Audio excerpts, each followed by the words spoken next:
Laptop क्यों नहीं?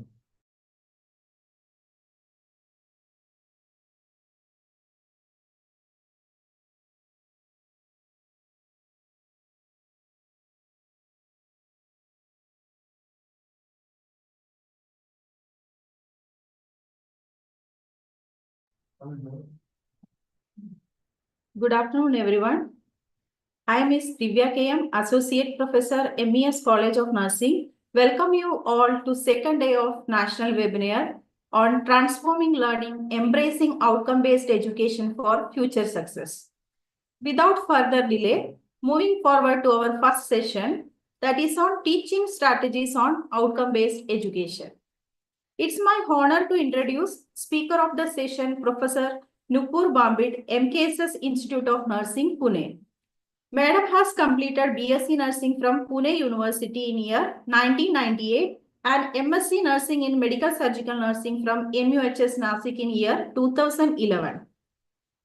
And currently pursuing PhD from MUHS Nasik. Madam was served in various cadres of nursing like staff nurse, clinical instructor, lecturer, associate professor and professor. In 2017, Madam is awarded with Nation Builder Award for Excellence in Nursing Education by Uttar Bharatiya Sanghh Pune in year 2022.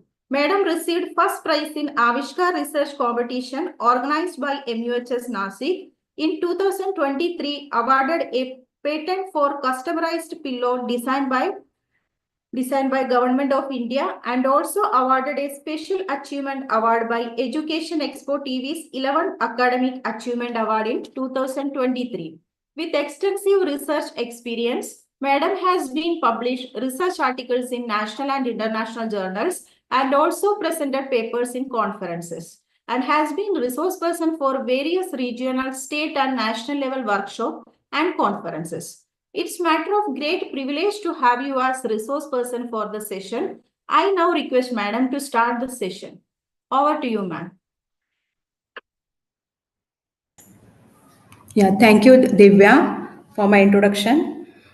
Good afternoon to all esteemed faculties who is present online. Respected Principal of MES, Mr.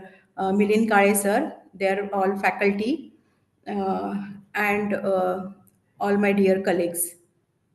Before starting with my session, before that, I just take this opportunity to thank the organizer, Principal Mr. Milin Kare sir, for giving me the opportunity to present this topic in front of you. So try my level best to give you the some inputs regarding this. You must be using these teaching strategies in day-to-day life, but some maybe some additional points I'll be adding into that, which will be useful for outcome-based educations what we are adopting now.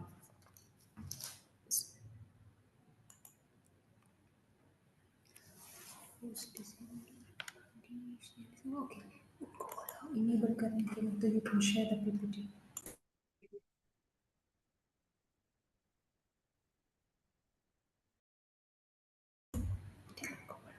Hello, Divya madam. Yes, ma'am. Yeah, I cannot share my PPT from your host disable attendee screen share. Okay, ma'am. We will share the PPT, ma'am. Yeah, okay.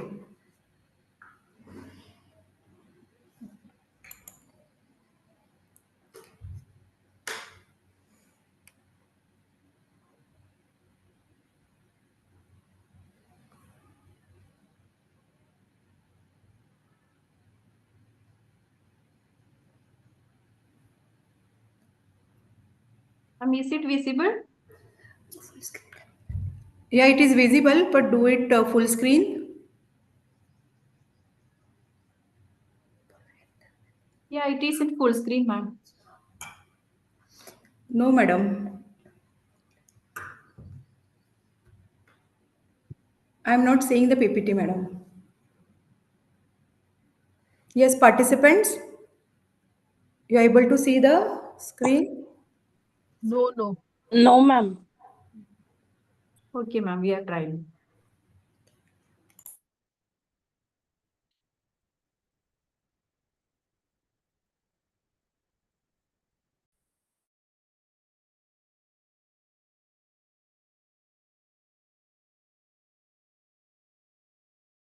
Is it visible, ma'am? Yeah, it is visible. Hi. Okay, ma'am. Full screen, do it full screen, no, madam? Full screen.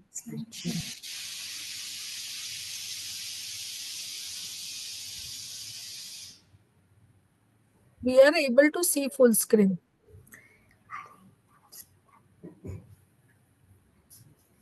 Yes, next slide, madam.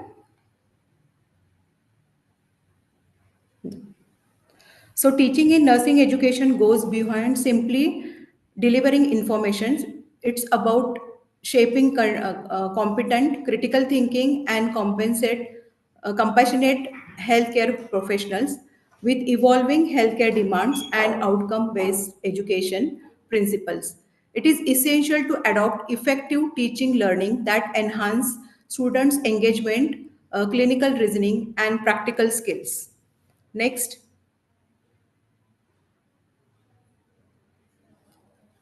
So the previously, when we are using the teaching methodology, we are very much focused on the teachers, what we are using the tool.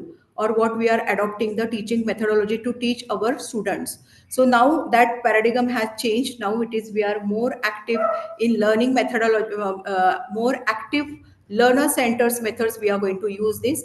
So in this OBE, so it is a problem based learning, case study and simulations. It is more adaptable methods are there for active learning. So starts with this, it is a problem based learning. Next, Divya madam, next please. Yes, thank you. So, problem based learning is an instructional approach that involves students working in groups to solve complex real world problems. It emphasizes students driven learnings where the primary role of instructors shift from being the central providers of knowledge to a facilitator or guide. So here we are more in problem based learning, we are more focused on the learners rather than it is a we are just the teacher. It is being a facilitator or providing the resources or the materials or giving the instructions for the students. The goal of PBL is not just to acquire knowledge but to apply that knowledge in a way that fosters deeper understanding and critical thinking. Next. So now we'll discuss about the which are the components are needed for this PBL. So it is first, it is a real world problems we have to take. So that will be it is a scenario. We have to prepare the scenario for giving them the so that scenario it is having the problem that can be related to the patients or the clinical area or that can be as a in the theoretical part also we can take. So then it is that scenario should be a student centered approach should be adopted for that. So whatever it is the level of that scenario or level it is what we are going to give it for that scenario. It is about the which level or it means it is if you are taking for the semester wise the first semester, second semester, third semester. So that way it should be a we have to create that scenario. Then collaborative learning should be there. So collaborative learning. So here the teacher also it is taking or the guiding the learners for here and collaborations it is with the or the teamwork they the learners it is a focusing on the teamwork approach. Then the second it is a next it is a inquiry and the research. So inquiry means here the we are telling the students to find out the knowledge about that particular scene it is given or the questions it is a prepare and based on that they have to find out the literatures related to the research or the statistical data or new trends or the new modality of the treatments what it has come into that. Then facilitator roles it is this facilitator role it is a very much important over here. So here the facilitator that the faculty is not only just observing the students what they are doing but they are helping the students and guiding the path when it is necessary for giving them the resources, making them the telling them the references, books it is there or equipments it is there what it is needed. Then present next it is the presentations of the solution. So whatever the problems we have given to the students, so what will be the solutions of that, so that faculty is guiding the students to achieve that goal. Then next it is a reflect and a feedback. So the reflect means what they are implementing or how they are solving that problem, so that it is a most important step it is there. And the feedback from the students also and from the peer groups also it is very much important to overcome with the whatever the problems they have faced, challenges they have faced, or whatever the positive points during that scenario or during that problems what they have achieved the made them to achieve their goal. So that is the components of problem based learning. Next. Now we'll see about next, madam. Yeah, skills and attitude required for the PBL. So as I have told you, there should be a teamwork. It is very much important. So the teamwork means everybody should be knowing their role properly and they are performing what the task it is given to them. Then within that team there will be the cooperations it is required, so that cooperations for completions of the goal. Then listening, there should the learner should be listen carefully what it is the task it is given to them, what guidelines it is given to them, and as well as the facilitator also carefully observe and listens what the students are performing. Then the students, after that, students will be having the skill of presenting the skill what it is given to them, and up to, because this it will be a very time frame will be there. So within that time frames, how much the students are achieving their goal and how they are performing. Then the recording, so recording of what they are performed plus their feedback has to be taken. Recording, it is done from the learner sides, and also the feedback what how they are performs from the facilitator side. Then during the whatever they are solving the problems or doing the scenario, so that times it is a cheering up or the motivations to the learners, it is mandatory, it should be a given from the peers also and from the facilitator side also. Then critical evaluations of the literatures, so what they are presenting, students are prepared with the research literature or find out whatever the informations related to the any topic, so that it is a critically we have to evaluate that will be applicable for the current scenario, or what will be the consequences when it is applied into the clinical practice also. So that it should be evidence based, and the trend should be that should be we have to evaluate. Then self directed learning and the use of resources, whatever we are giving these learnings, we are changing the paradigm. So here it is a we are more focused on the students involvement, it is a more, the learners involvement, it is a more. So whatever we are creating the scenario or giving them the guidelines, it will be the self directed, should be there, the learner should be a self motivated, and for that whatever the resources it is required, so that we have to, that as a facilitator we have to make available. Then definitely the respects of the colleagues view. So in the team, so there should be a respect of everybody's idea, their creativity or their presentations, and listen what there, if there somebody it is a positive, we have to cheer them, we have to say the appreciation words, or if there something goes wrong, so then we, in a very positive way, we have to give them the provide the feedbacks also. Next slide, madam. Next, we'll see about this PBL learning. So how it is a benefited. So it's benefited to the learner to development of the criticals and the creative thinking skills, because because they will be placed into that problem area, and they will be finding out the solution. So they will be there will be the brainstorming to overcome with the problem. Then makes the learning enjoyable. So there will be the teamwork, there will not be any competitions within them. So they will be everybody's goal will be the completing that task or finding out the solutions. So during that process, so they will be that learning, they will enjoy that learning if it is the faculty has facilitated in the positive way. Then it will increase the motivations and engagements. It will improve the collaborations and communication skills also within the facilitators and between the facilitators and within the group. Then development of then it is a self-directed learning, that will, when they are involved in the self-directed learning, yes, definitely that learning will become a permanent learning, lifelong learning will be there. Then that will be the better retentions of the knowledge, and definitely there will be a development of real world problem solving skill. So when they are exposed to the real area of the patient scenario, so they will able to solve the problems in that area. Next. Next, madam. Yeah. So here I have given one example of this PBL. So a 65 years old male patient with a history of COPD is admitted to the emergency departments with the complaints of increasing shortness of breath, productive cough and confusion. His oxygen saturation is 86% on room air, respiratory rate is 28 breaths per minute, and auscultation reveals the wheezing and crackles. The patient appears anxious and has a difficulty speaking in a full sentence. So this scenario I have given. So how we can give them the how we can use this PBL to solve to the students or the learners. So which are the steps we are going to follow? Next.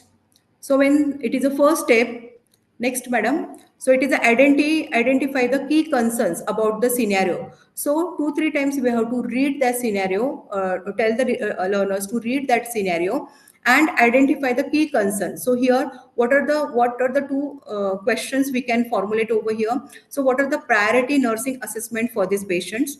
Then second, it is what are the complications should the nurse anticipates if it is a nursing care it is not given.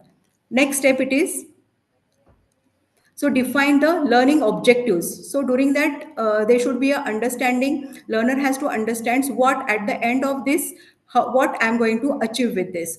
So here the learning objective should be the crystal clear to the learners. So understanding COPD pathophysiology and the progressions, recognizing the signs of respiratory distress, prioritizing nursing interventions for COPD exacerbation, implementing appropriate oxygen therapy strategy, educating the patients of self-management and prevention of exacerbation. So that will be the second step of telling the learning objective. Next, it is the third step, group discussions and the research. So here in a small group, so here the group will be it will be a 8 to 10 learners will be there, students will be there in the one group. So what initially nursing intervention should be implemented, then what are the best practice for oxygen therapy in COPD patients? What medications are commonly used for COPD exacerbation and their mechanisms of actions? And how should the nurse educate the patient about the long-term COPD management?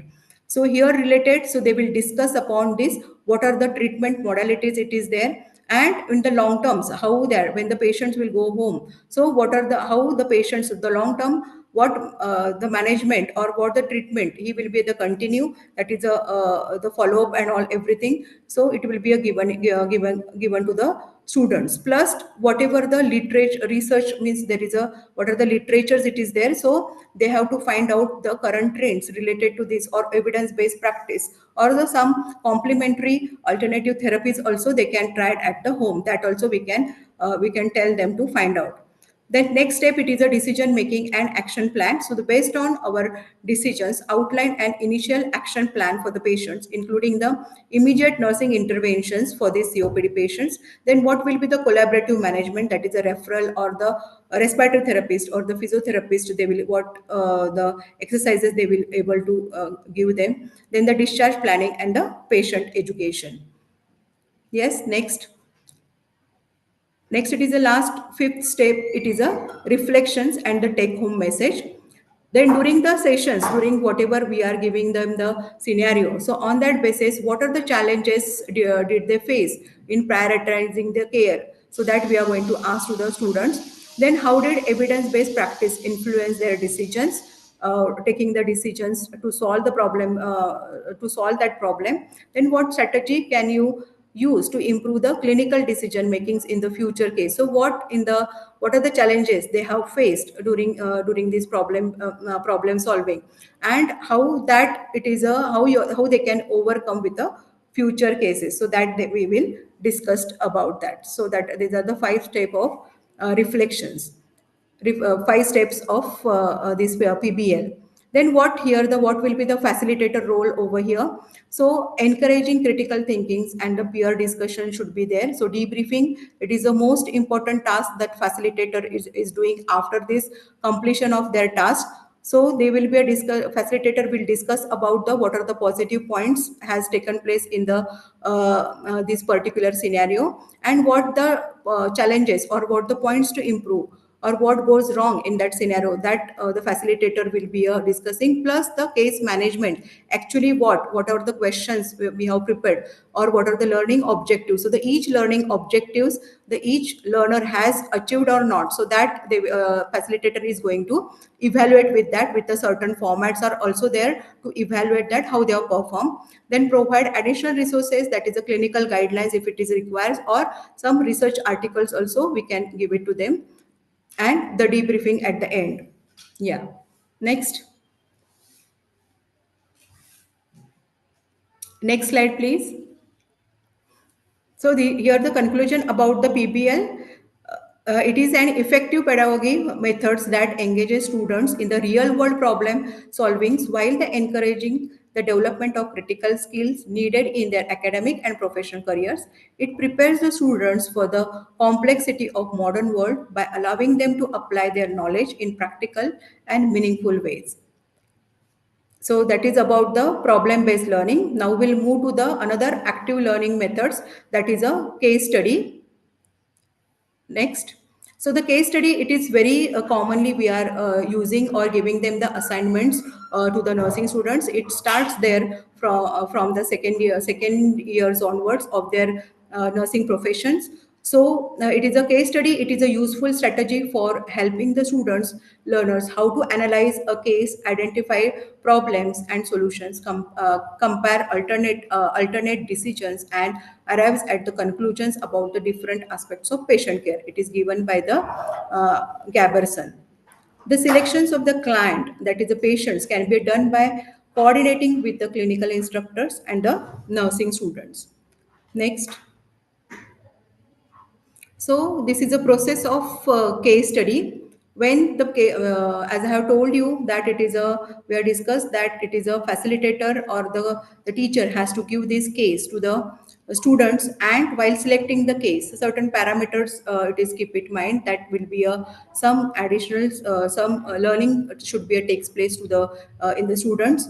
Okay, and then knowledge. So first stage process, it is a knowledge, it is there. So what they knows, so they will find out the disease conditions about that. Then there will be a that knowledge they are going to the search from the resources what it is available, so that it is a that knowledge, so that will develop it as a competency, that it is a how they will be knowing with that. Then what they know that, so that what care to be given to the patient or particular things case they have taken. So they are providing the nursing care in the clinical area.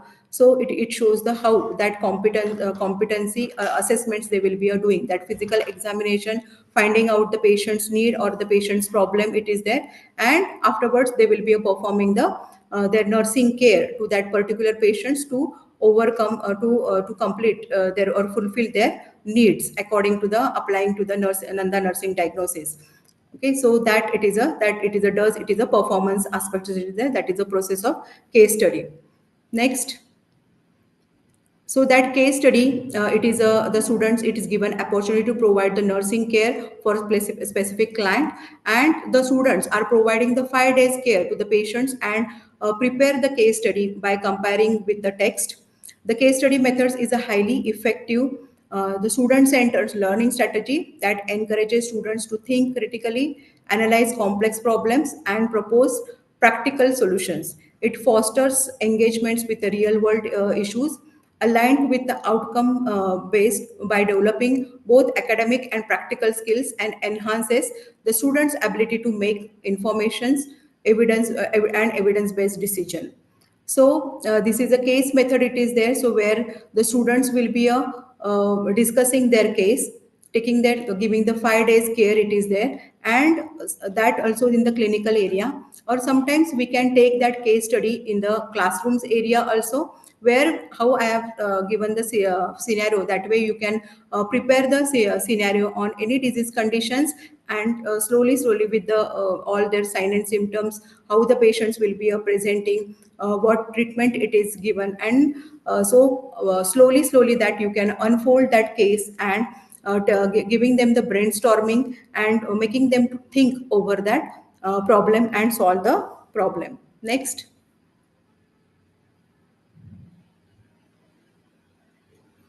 Third learning strategy, it is there. So active learning strategy, it is a simulation, that is a simulation, it is there. So here I have done the comparisons between the PBL and the simulation. So we have done with the PBL. So it will be how it is different from the PBL and the simulation.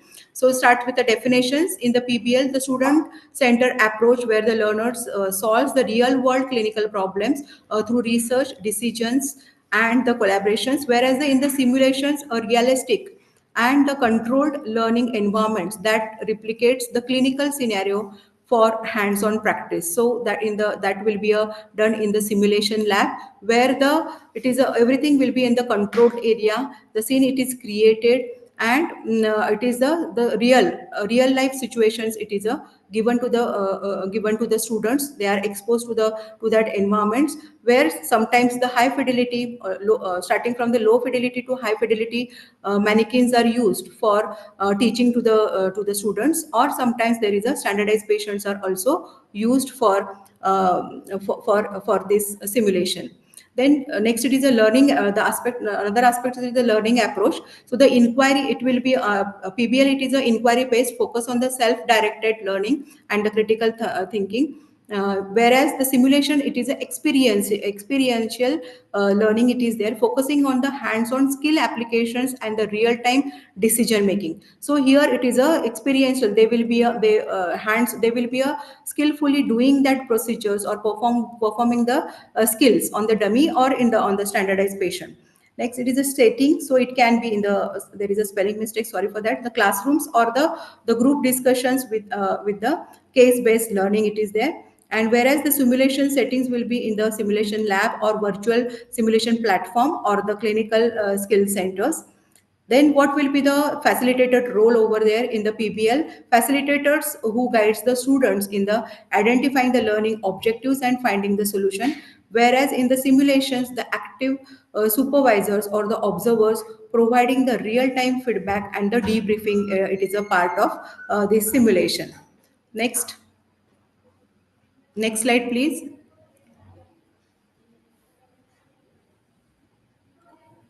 So what is a learner's role over here? In the PBLs, the research discuss and apply theoretical knowledge to solve the problems, where in the simulation, engage in hands-on practice, applying the skills in the safe, controlled environment. Next, it is an example in the nursing, a case study on the patients with the COPD, where the students analyze the symptoms, prioritize the interventions, and create a care plan. Where in the simulations, high fidelity mannequins based scenario, where the students manage a patient's experiencing the respiratory distress and providing a care to that area.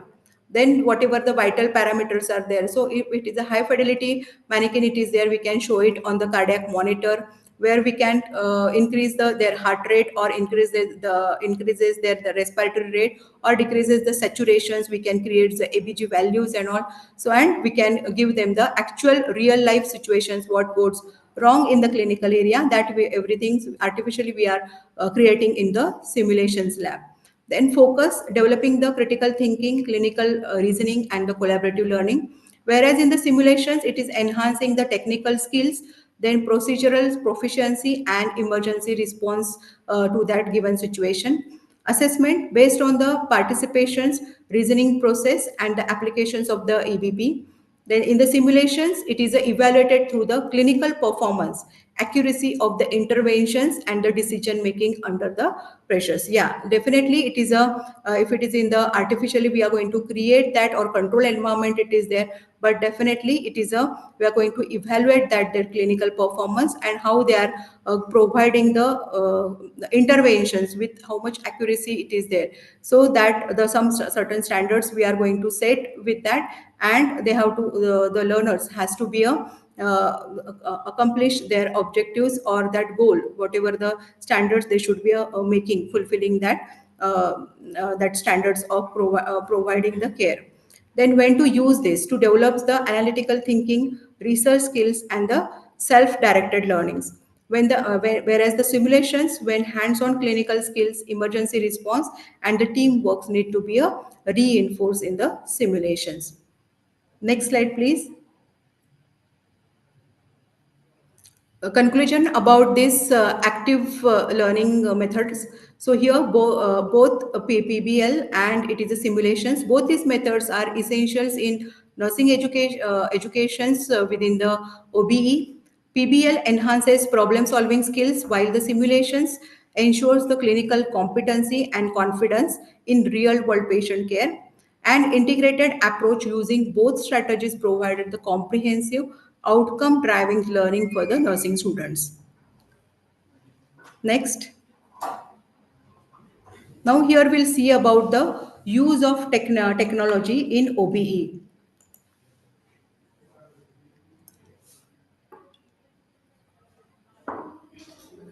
Over the Over the past few decades, education has undergone a profound transformations driven in large part of advancement in technology. The technological influence on education is not just about digitalizing content or creating new methods of communication, but also about reshaping every processes of learning and teaching. Integrations of digital tools in OBE has become a central aspect of efforts to improve engagement, personalize learning, and fosters collaboration amongst students. Next slide, please.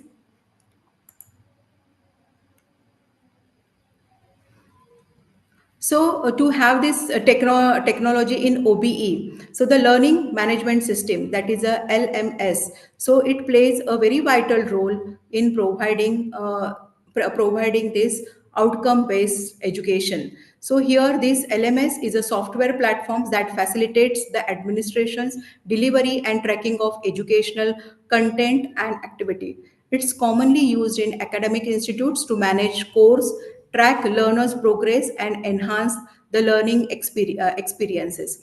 So this LMS, it is came into the focus. It was there in the last few decades, but when in the nursing colleges, mostly it is started using after the COVID pandemic, during the COVID pandemic. So where we have engaged with the taking the class on the Google platforms, we have created the Google classrooms, and we have posted the different videos, PPTs, and e-resource materials, that is e-books, question papers, and question banks. We are shared with the students, and largely or the maximum use of this LMS has taken place there. We have created the question papers over there. We have conducted the test, and we have the students has they have dropped there is a drop back box we have created, and there they have given their all their performance. We have assessed through the software, and we have given them the marks and grades with that.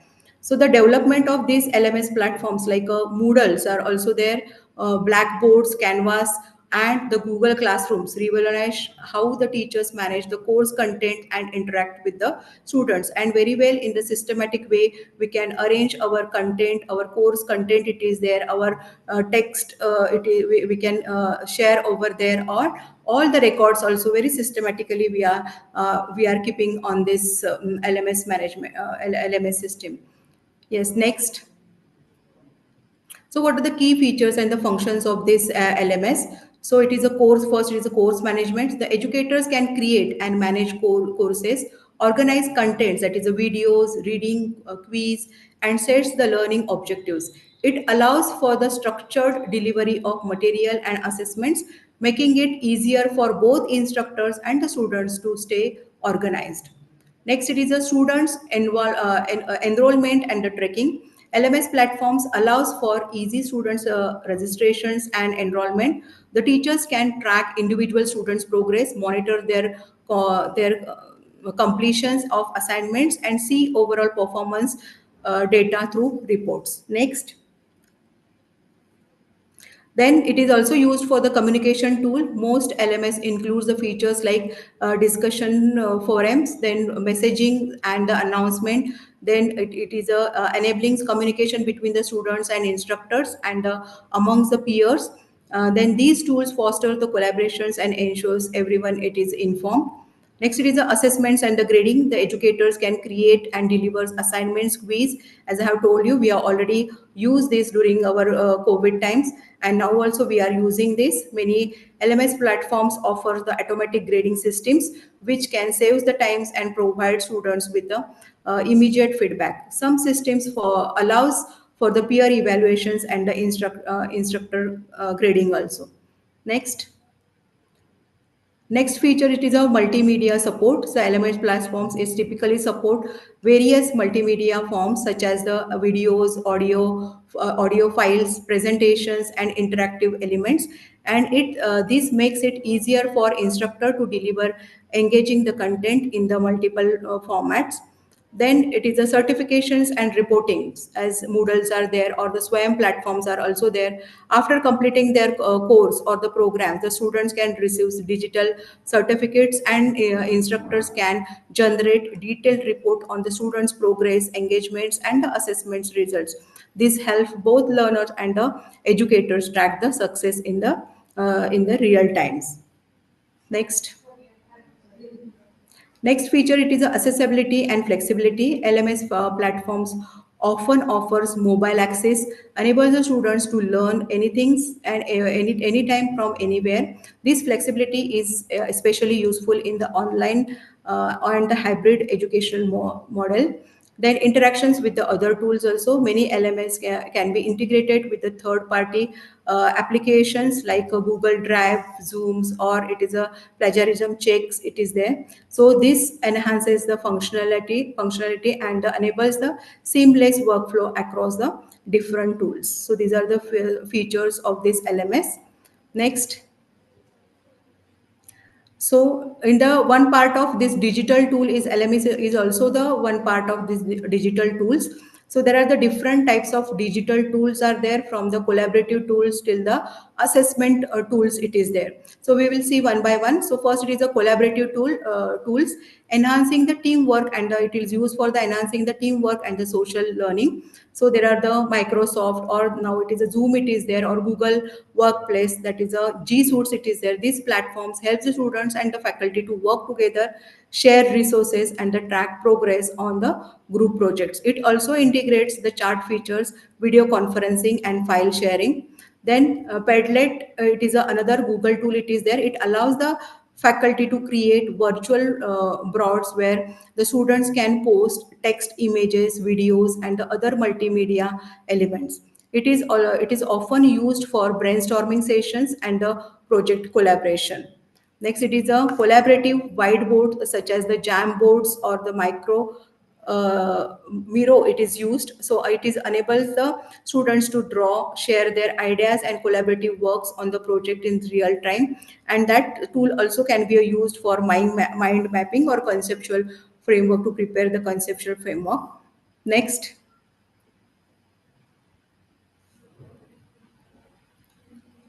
Next, it is a next tool. It is a gamifications and interactive tools which will increases the engagements through the play. So nowadays, whatever now these generations, what we are facing, or we are giving the educations to the students. So their attention span, so it is a reduced. It is there. So with the research, it is a showing that.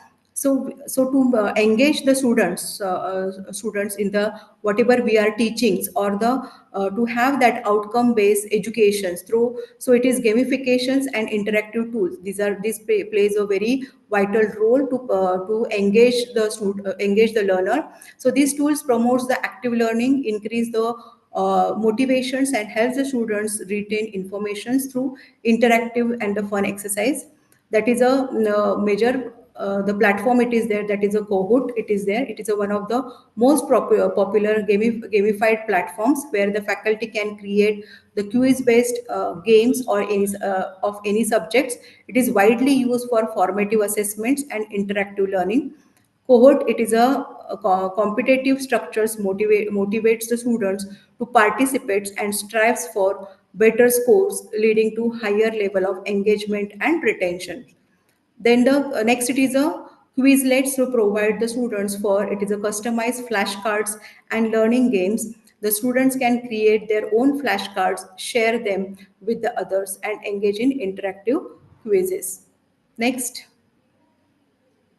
Next, it is a virtual and augmented reality. So, like it will be the immersive learning and simulations. So, what we are doing as a simulations, it is there. So, it is a hands-on training. We are giving actual dummies, mannequins are there, or the standard patient it is there, and we are telling the learners to provide the care, or they are doing they are running the scenario as per our guidelines. So here it is a next advancement it is there in the form of AI. So it is a virtual and augmented reality provides, it is immersive interactive environment that allows the students to engage in experiential learning. These technology are useful for simulations, virtual field trips, and the complex subject matter that benefits from the visual and hands-on experience. Next. Next, it is the fourth, it is the adaptive learning platforms, which is used for personalized learning experience. So they use the data-driven algorithms for personalized learning content based on the individual student's needs, strength, and weakness. These platforms ensures that each learner receives a tailored experience, promoting more effective learning outcome. Then in that, it is in this platform there is a Newton or the Sparrow are the example of adaptive learning platforms that monitors the students performance and adjust the level of difficulty in the real times, mostly in the language that streams that it is commonly used with this. Next. Then next it is the assessment tools which will facilitating the formative assessment and the instant feedback from the learners. So the assessment tools allows the educator to engage to gauge students understanding, track progress, and provides immediate feedback, all of which are the crucial for enhancing the students participations and the learning outcome. These tools streamlines the process of collecting, grading, and analyzing students work. For example, it is a Turnit. It is widely used for the plagiarism detect, helping the educators ensures the academic integrity by comparing the student submissions against an extensive database of source, or the students have used the chat GPT or the AI for creating their assignments and all.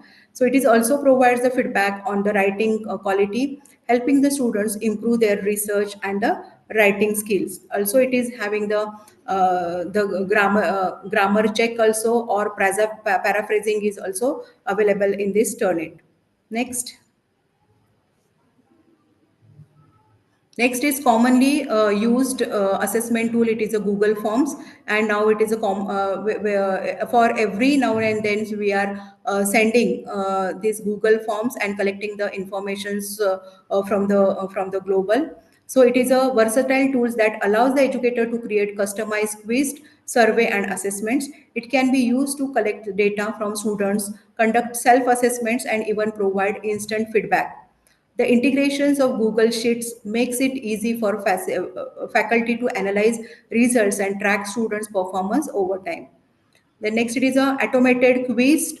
So in tool like quizzes, and it is a Socrative enables the teachers to conduct the formative assessments in a real time. These platforms offers the automatic grading and the instant feedback, helping the students identify the area of improvement quickly and efficiently. The teachers can also analyze the students' response to adjust instructional approach as needed. Next. So using these digital tools or in the OBE, so there are the few challenges and the barriers are also there. So first, it is what it is a digital divides. So digital divides, it is in the form of it access to the device and the internet. So that when we are having these digital tools or using this digital tool, so the internet should be a good, and the device what we are using, so clarity and all, so that should be taken care of that. And digital literacy should be there, so that literacy from both the sides, from the learner sides also and the faculty sides also.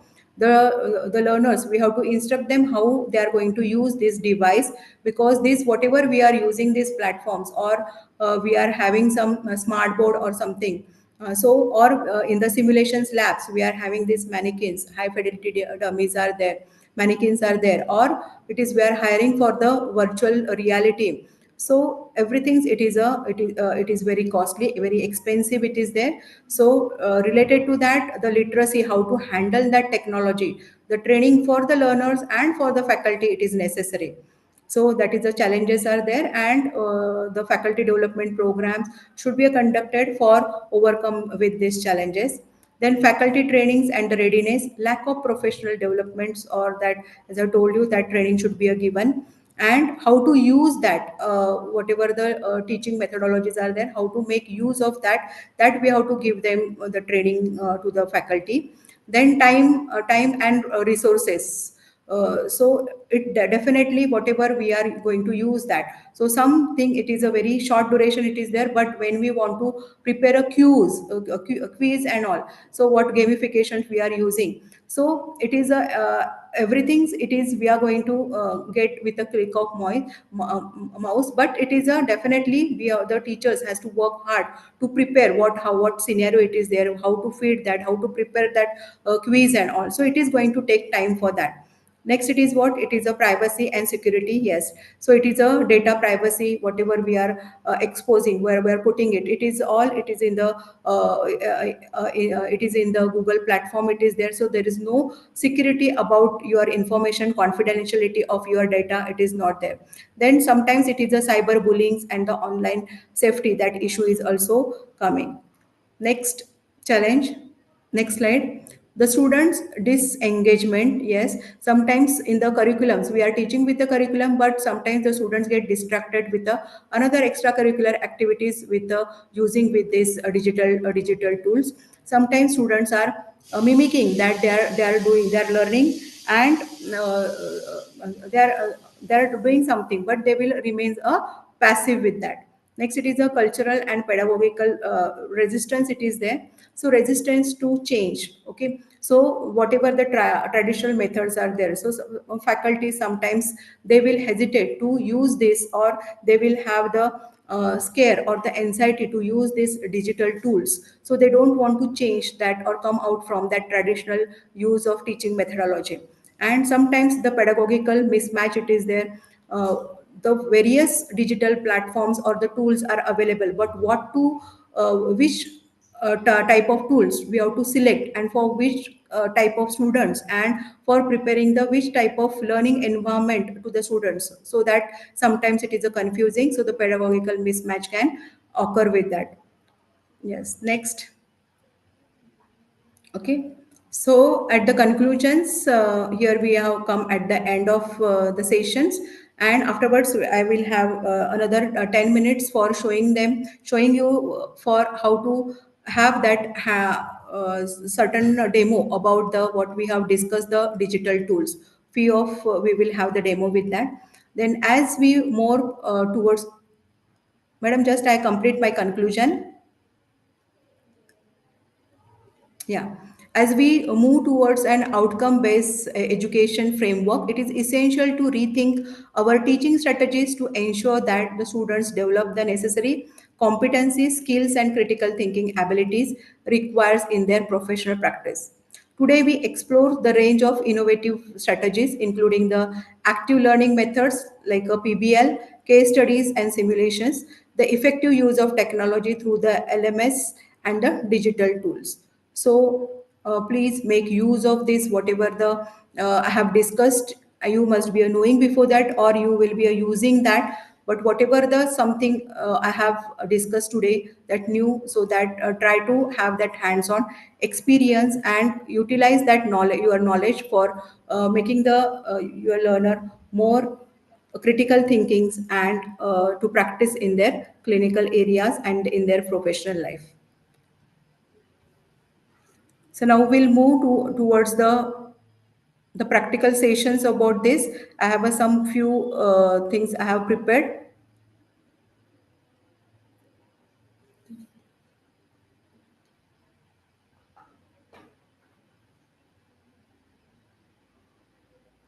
Hello.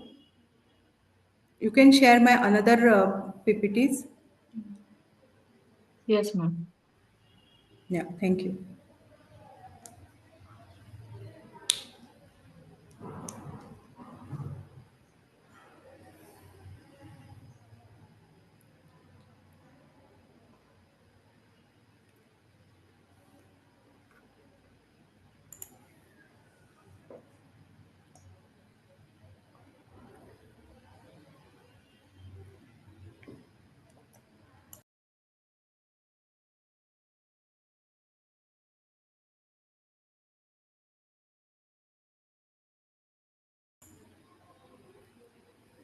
Yes, here are the certain digital tools are there. As I have discussed, it is a Jamboard. It is very popular. It is there, easy to access also from your Google account. So where you can see here the nine dots are there. So you will go over there and you will click over there. So like your whiteboard it is there or chalkboard it is there. Likewise on the online you can create the have this Jamboard. Next slide, please, madam. So here I have shown that it is a figure, it will look like a Jamboard. So that you can utilize for writing, how you are using your chalkboard or the blackboard. So that online platform when you are taking the lectures on the online. So there you can use this board where we can have that pen and the colors, colorful writing, or if you draw something that also you can do it on this whiteboard. Next slide, please, madam. Yes, you can do that. Here it is some instructions I have given. You can erase also with that. Then that same thing you can have the next slide. You will have the sticky notes also. You will put that whatever the important tasks to be completed, that you can that you can keep it over there, or reminder for the your next assignments it is there, or next lectures also it is there, or some that it is important that students will be capturing during your lecture. So that also you can have that sticky notes and stuck to that board. Next slide, please, madam.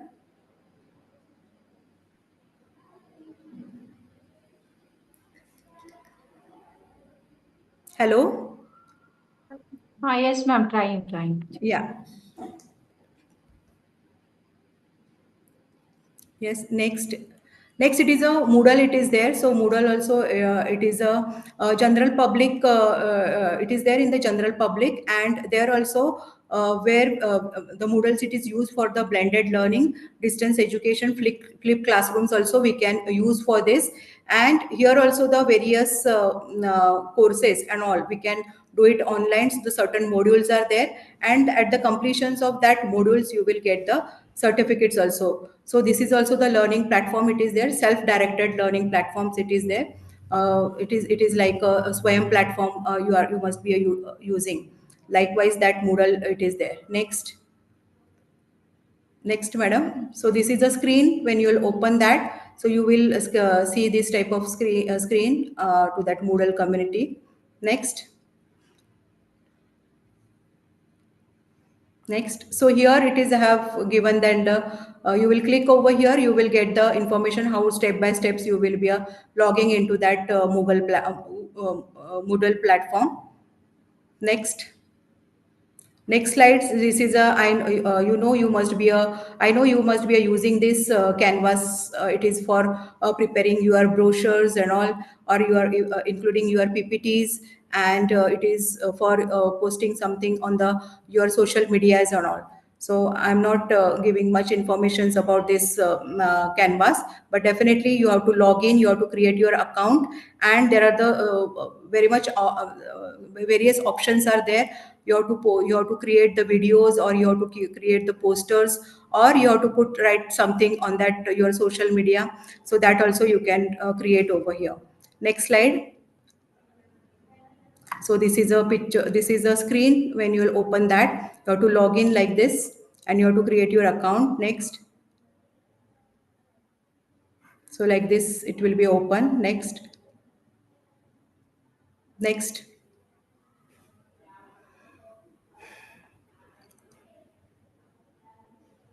Yeah, again these templates are there. Yes. Next, madam.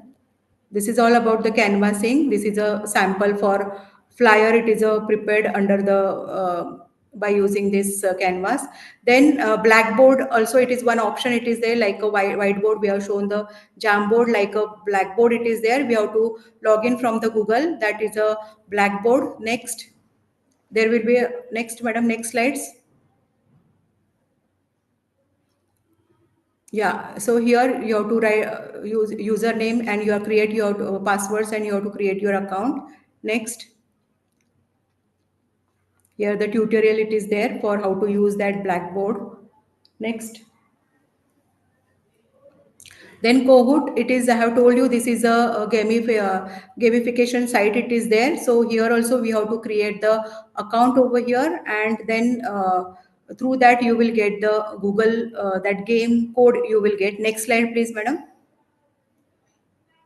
So game pin you will get, that you have to enter, and various quiz it is there. Then likewise, yes, so it is a Quizlet. So here we can use that Quizlet. Also here the same login it is required, and you can create the quiz, puzzles and all. Next.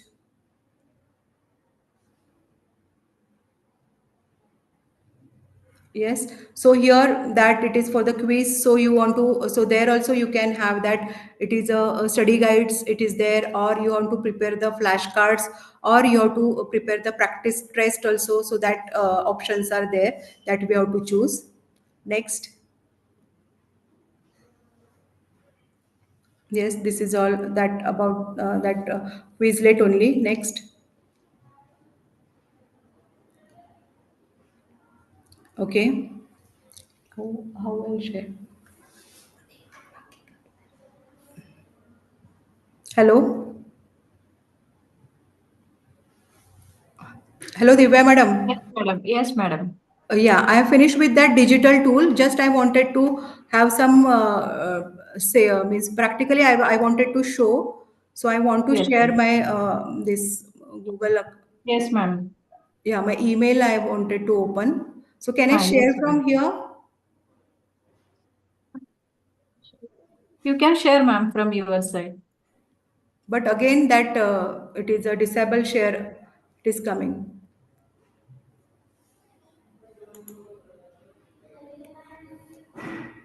You please allow me to share. So I will share. Yes, ma'am. Yes.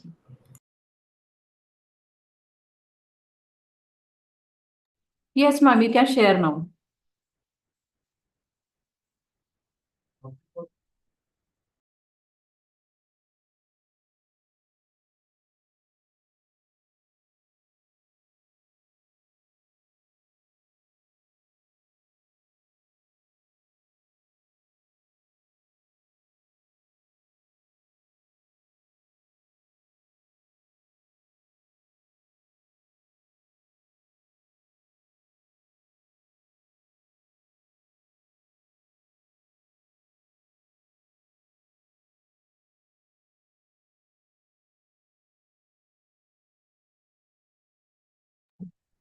Yes, ma'am. It is visible.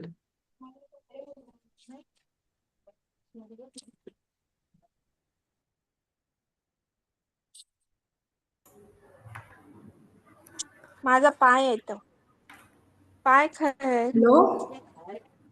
Yeah, I'm audible now. Yes, Hello. ma'am. Yes, Yeah. ma'am. So this is a link I will share afterwards with this with you also in the audience also. So this is for the puzzle maker. It is from the Kahoot only, that gamification site. We have to register for that, and then you will get, you can create this that puzzle maker. So here when you will click that, it is open. So on this screen will be there. Then here we have to select the options. We have to make the word search, crisscross it is there, double puzzles and all. So many options are there, or for the maths squares and all you have to prepare. So here it is, I'll show one thing. So it is a crisscross if we'll select.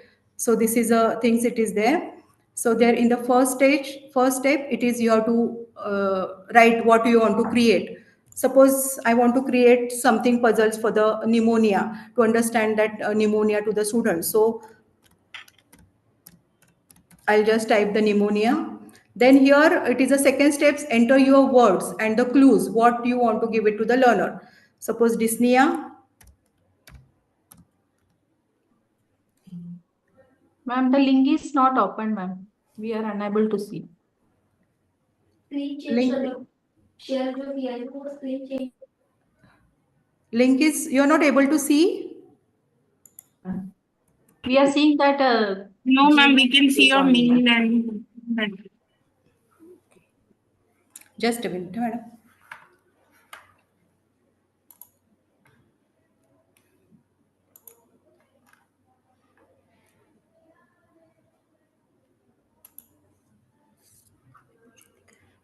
Now you are able to see, Yes, madam? ma'am. Yes, ma'am. Now it Yeah. is visible.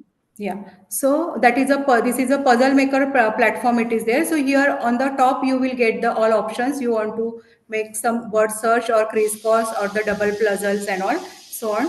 So here in the first step here enter the title of your puzzle. So here I have typed the pneumonia.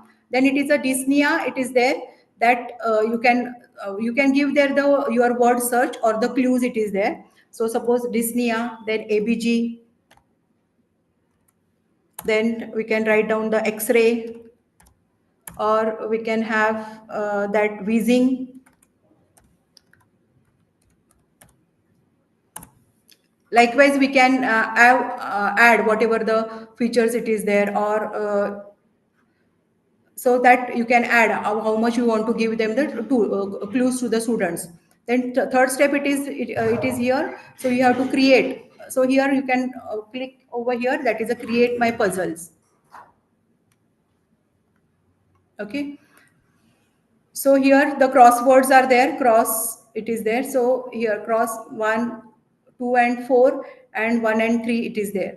So here you can write down. So whatever the spelling you have to do or whatever the clues you are given. So here it has to be a fit into this. So the students will be writing over here.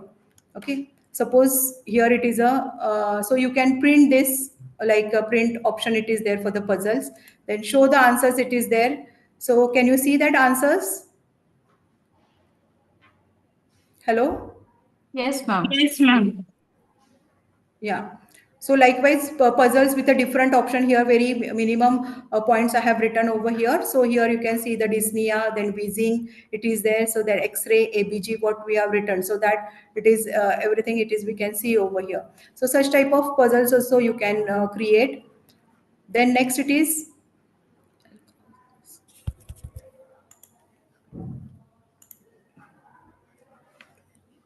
yeah. So another thing it is there. So it is a Mentimeter is another thing it is there. So where we can have all over here. So we can here the quiz we can prepare for the students. You can see. Yes, ma'am. Yes, ma'am. So that Mentimeters, I have clicked over there on the Mentimeters, and then this will screen you will see that. Then you have to click over here to get the start. Okay. And here you can see before that it is suppose you are creating the quiz to the students. Okay. So we are preparing the that five questions or 20 questions you have prepared with the answers, and you want to share that to the students. That students will solve that. So this is the code it is there. Enter the code to join a live Menti. So during that live sessions only you will get the answers. Suppose you will open that first question, so and the students will log in and they will enter this code it is there. So they will able to click on the correct answers or whatever the choice of their answer it is there, and they will get to know their answers also immediately. You will also come to know that it is how many students have joined that, what is their score.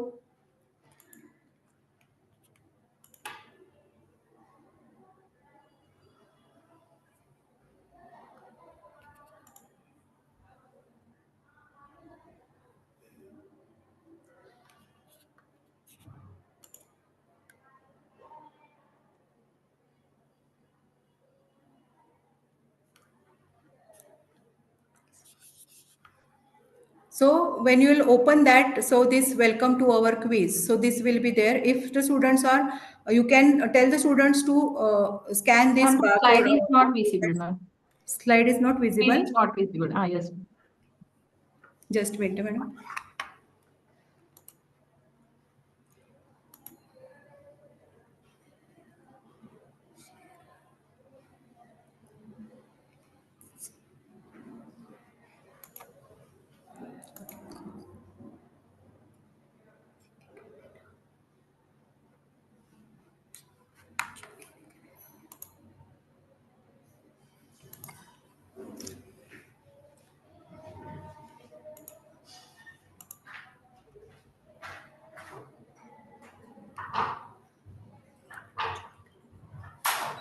Now you are able to see, madam, what you are able to see. This No, ma'am. Mentimeters, at least first screen, first things you are able to see. No, ma'am.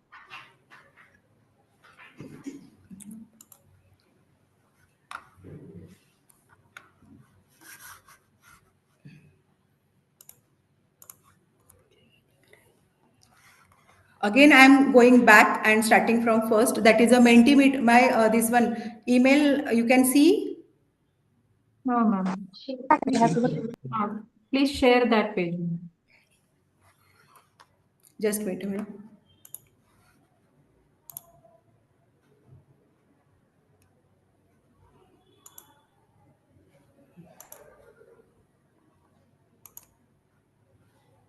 Yes, ma'am.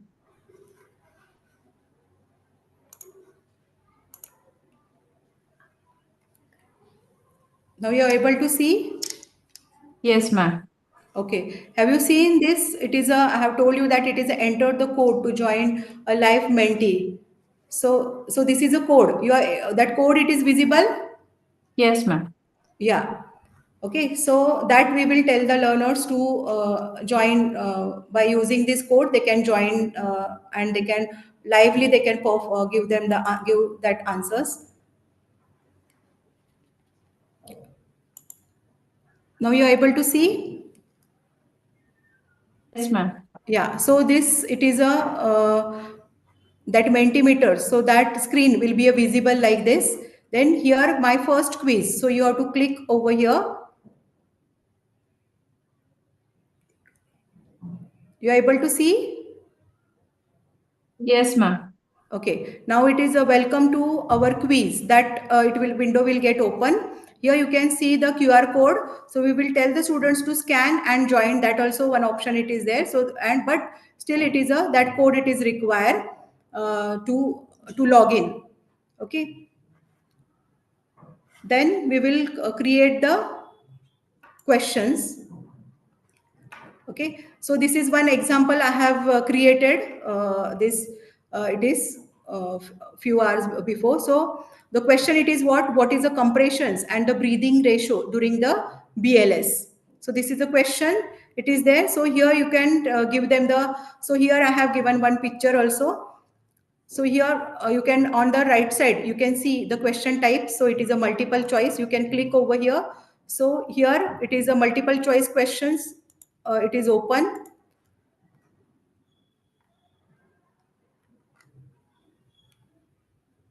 So you can give the options for that.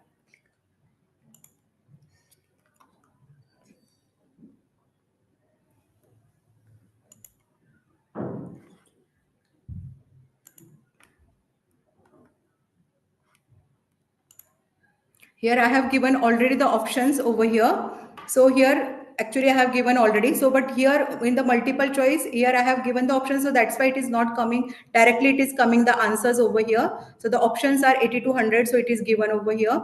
So here I have added the pictures also. So likewise second, here it is there, that diagram it is there. So you will click it on here. So here you can browse that, upload any image or any things you want to share to the students. So that also you can upload from your gallery. Then image library also you can have that, through that also you can upload the picture over here. And these are the three options, or any options, four options you have to create, that also you can have. And it is up to you. And then apply to all if you will say. So it will be a that. And then the student has to, so during that,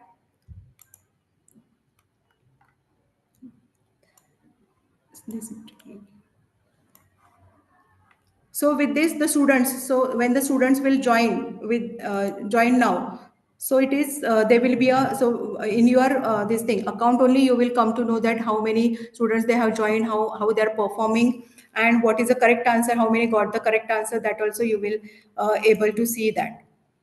And in the on the top also you are having that create, and next it is there the result option also it is there. So there you will get the result of the student also. That result will be in the form of Excel sheet also. You are able to get that.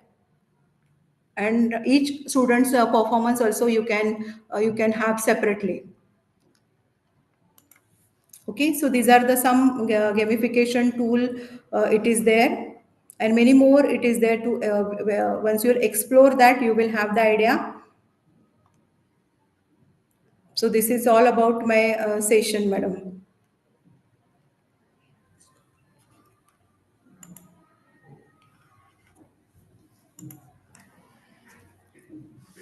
Divya, thank you very much, madam. Thank you, ma'am. Now So the is there call any is open queries for from the science audience? for the questions.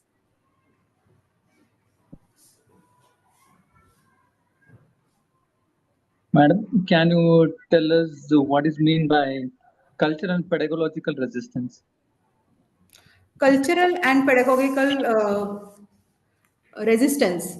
Cultural, it is depends upon means how that I have told you that it is a traditional way of teaching. It is there. So many years we are teaching up to sticking up to that traditional way of teaching. It is there, and so that we have to break through. So cultural, it is means that culture, it is not related to it is religious culture or something. It is a cultural in the educations what we are following years together, and we are having the comfortable with that, and coming out from that and breaking that traditional way and accepting the new pedagogy and moving further. So that is a cultural, that is called as a cultural resistance, that meaning over here. Okay.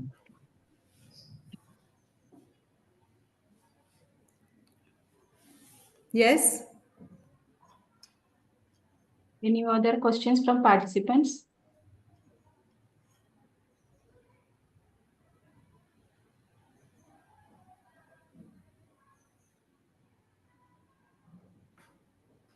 Whatever the practical sessions I have taken, that was visible, and have you understood that?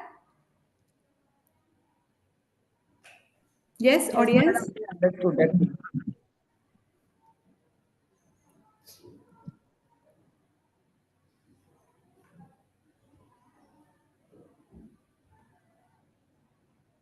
Hello, any other questions?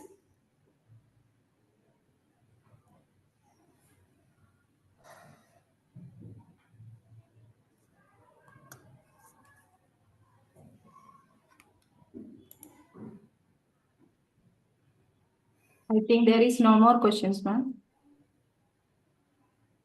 Thank you, ma'am, for briefing the various student-centered teaching learning approaches and the technologies in outcome-based education. The session will definitely help the participants to understand the various digital tools and which they can use in the course management and the student tracking. Thank you, ma'am.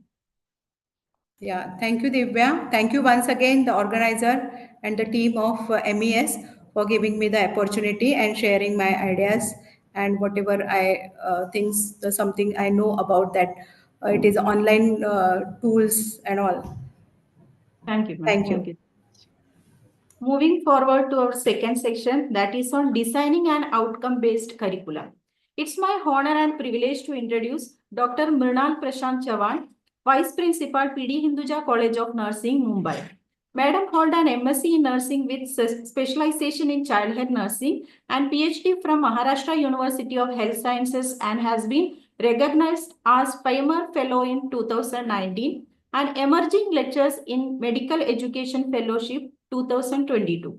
Madam is member of Board of Studies, Maharashtra University of Health Sciences, Nasik, and Madam attended first International Faculty Exchange Program in Australia organized by MUHS in 2018, and also winner at Avishkar University Level Research Convention 2018, 2019 and 2022, and winner at State Level Research Conference for Allied Health Faculty 2018, 2019, 2020 and 2023. It's our honor to have you as a resource person for the session. I request ma'am to start the session. Over to you, ma'am.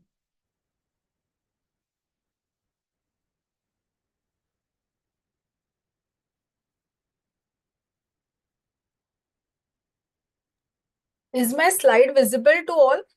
Yes, ma'am. Okay. Yes, Can I, ma'am. okay.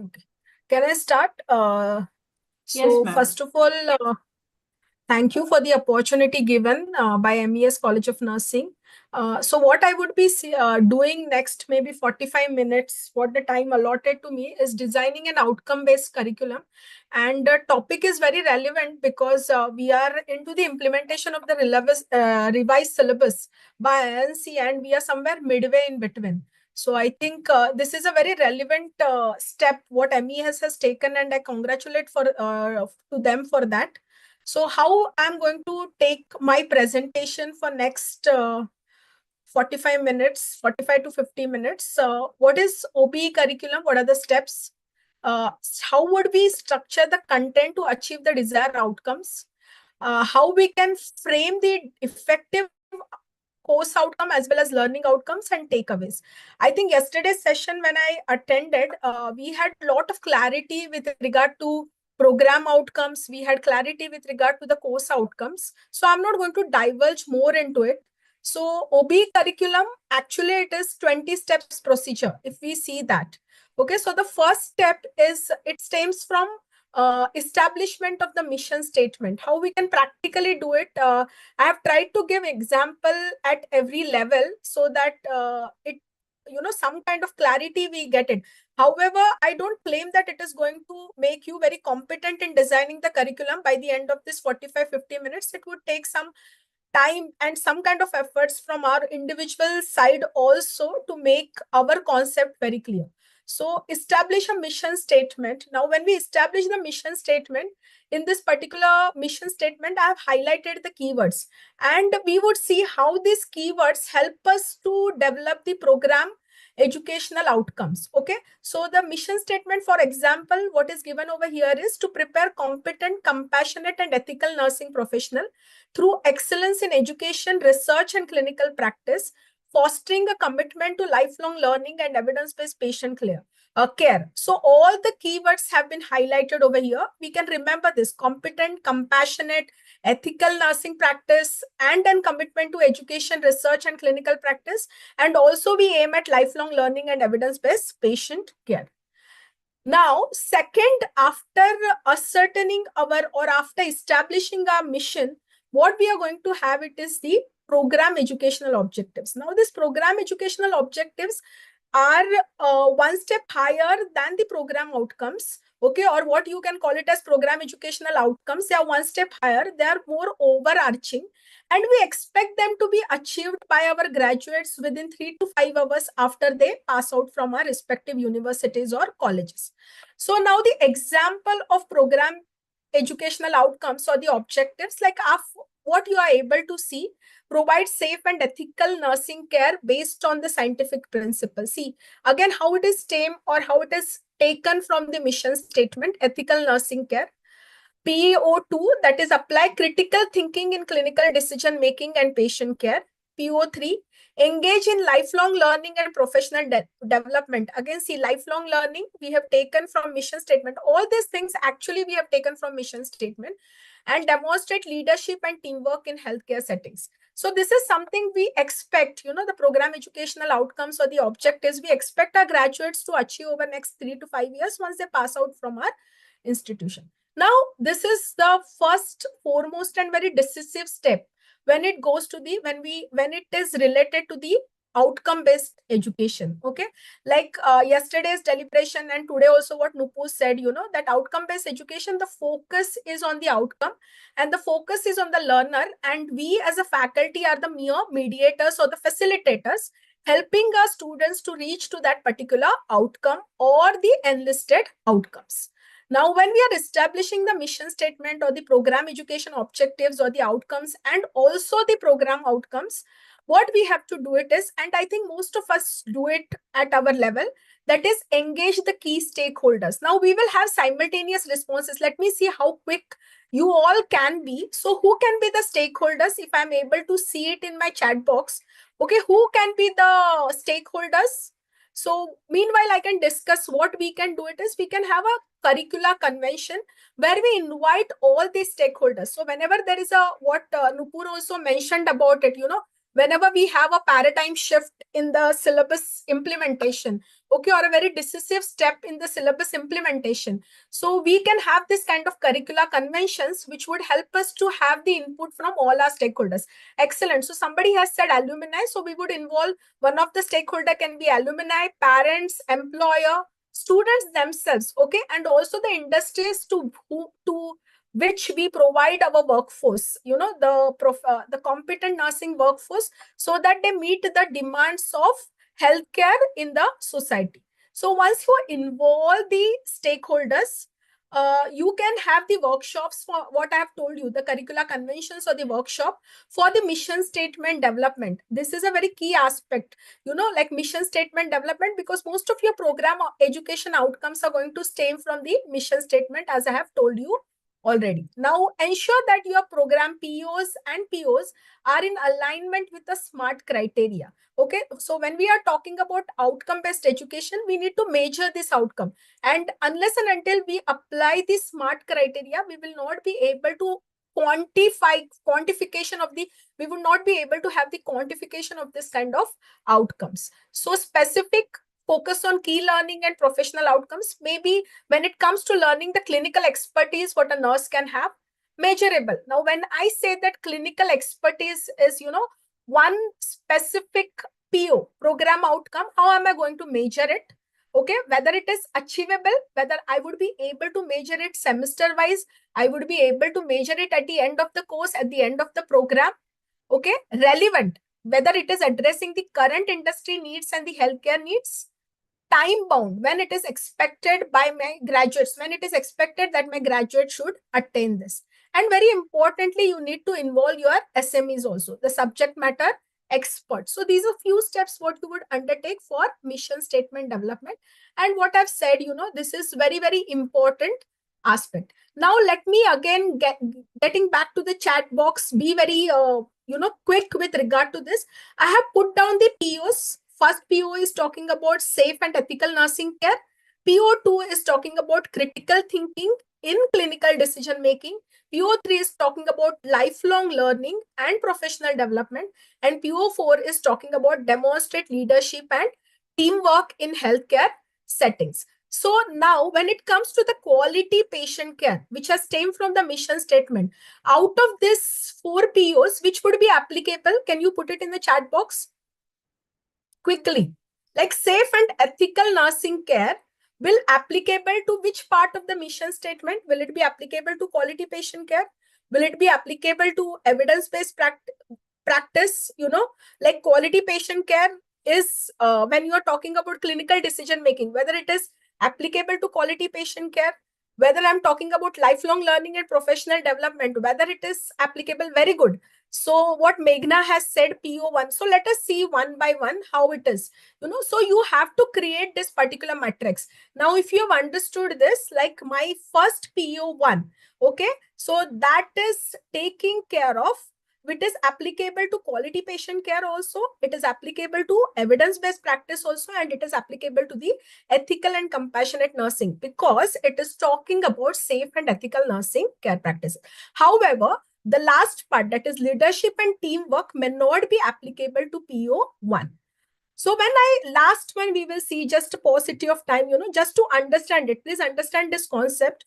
PO4, demonstrate leadership and teamwork in the healthcare setting. Now it will be applicable to ethical and compassionate nursing and the leadership and the teamwork. So what you have to do in the third step is that map your mission statement with your program educational outcomes or the objectives. I hope all of you have understood.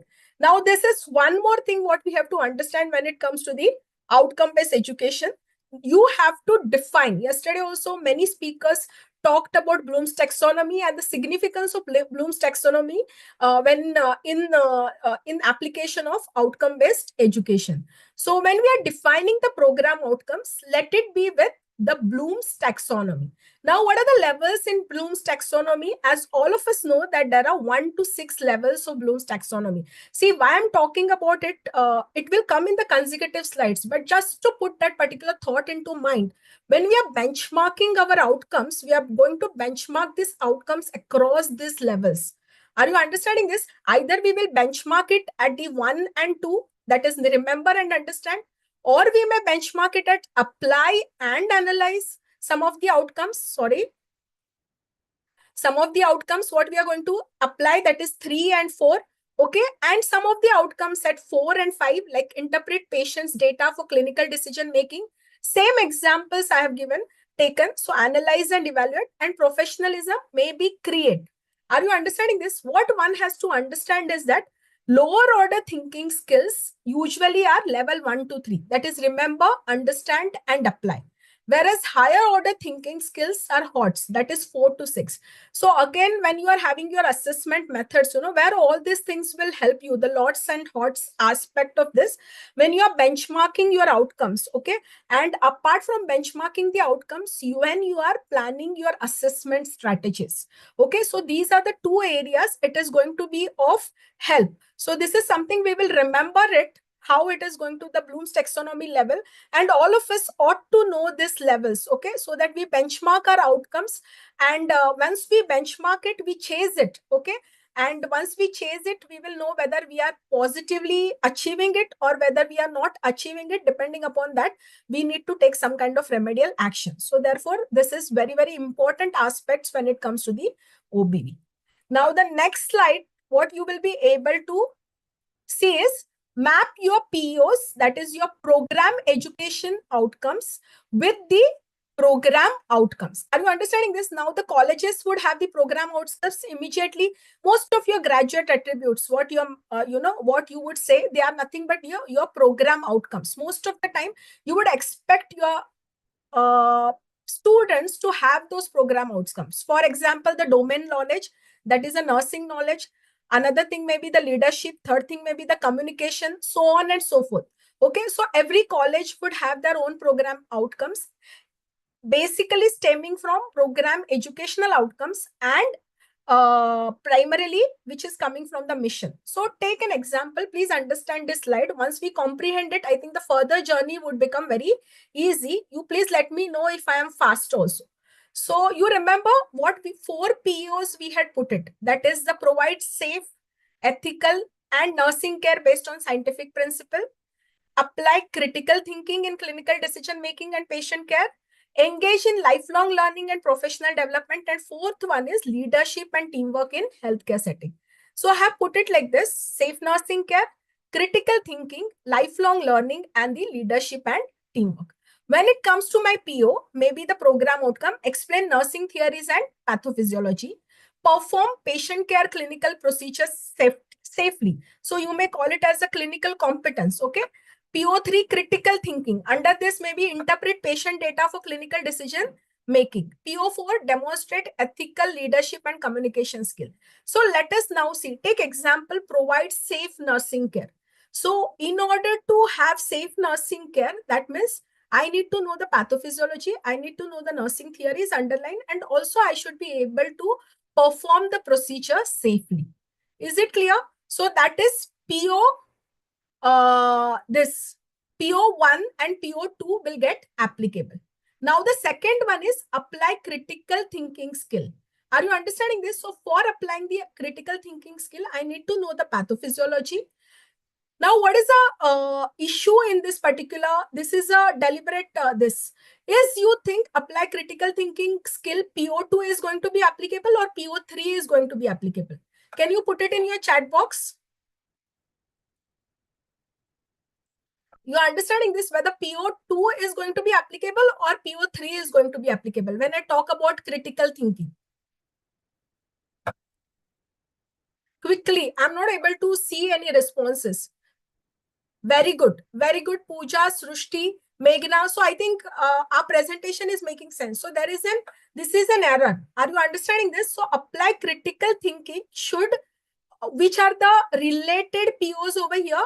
First is nursing theory and pathophysiology. Second is PO3 and the third one is PO4. That is maybe the ethical reasoning, ethical leadership and the communication skill. So same thing with regard to lifelong learning.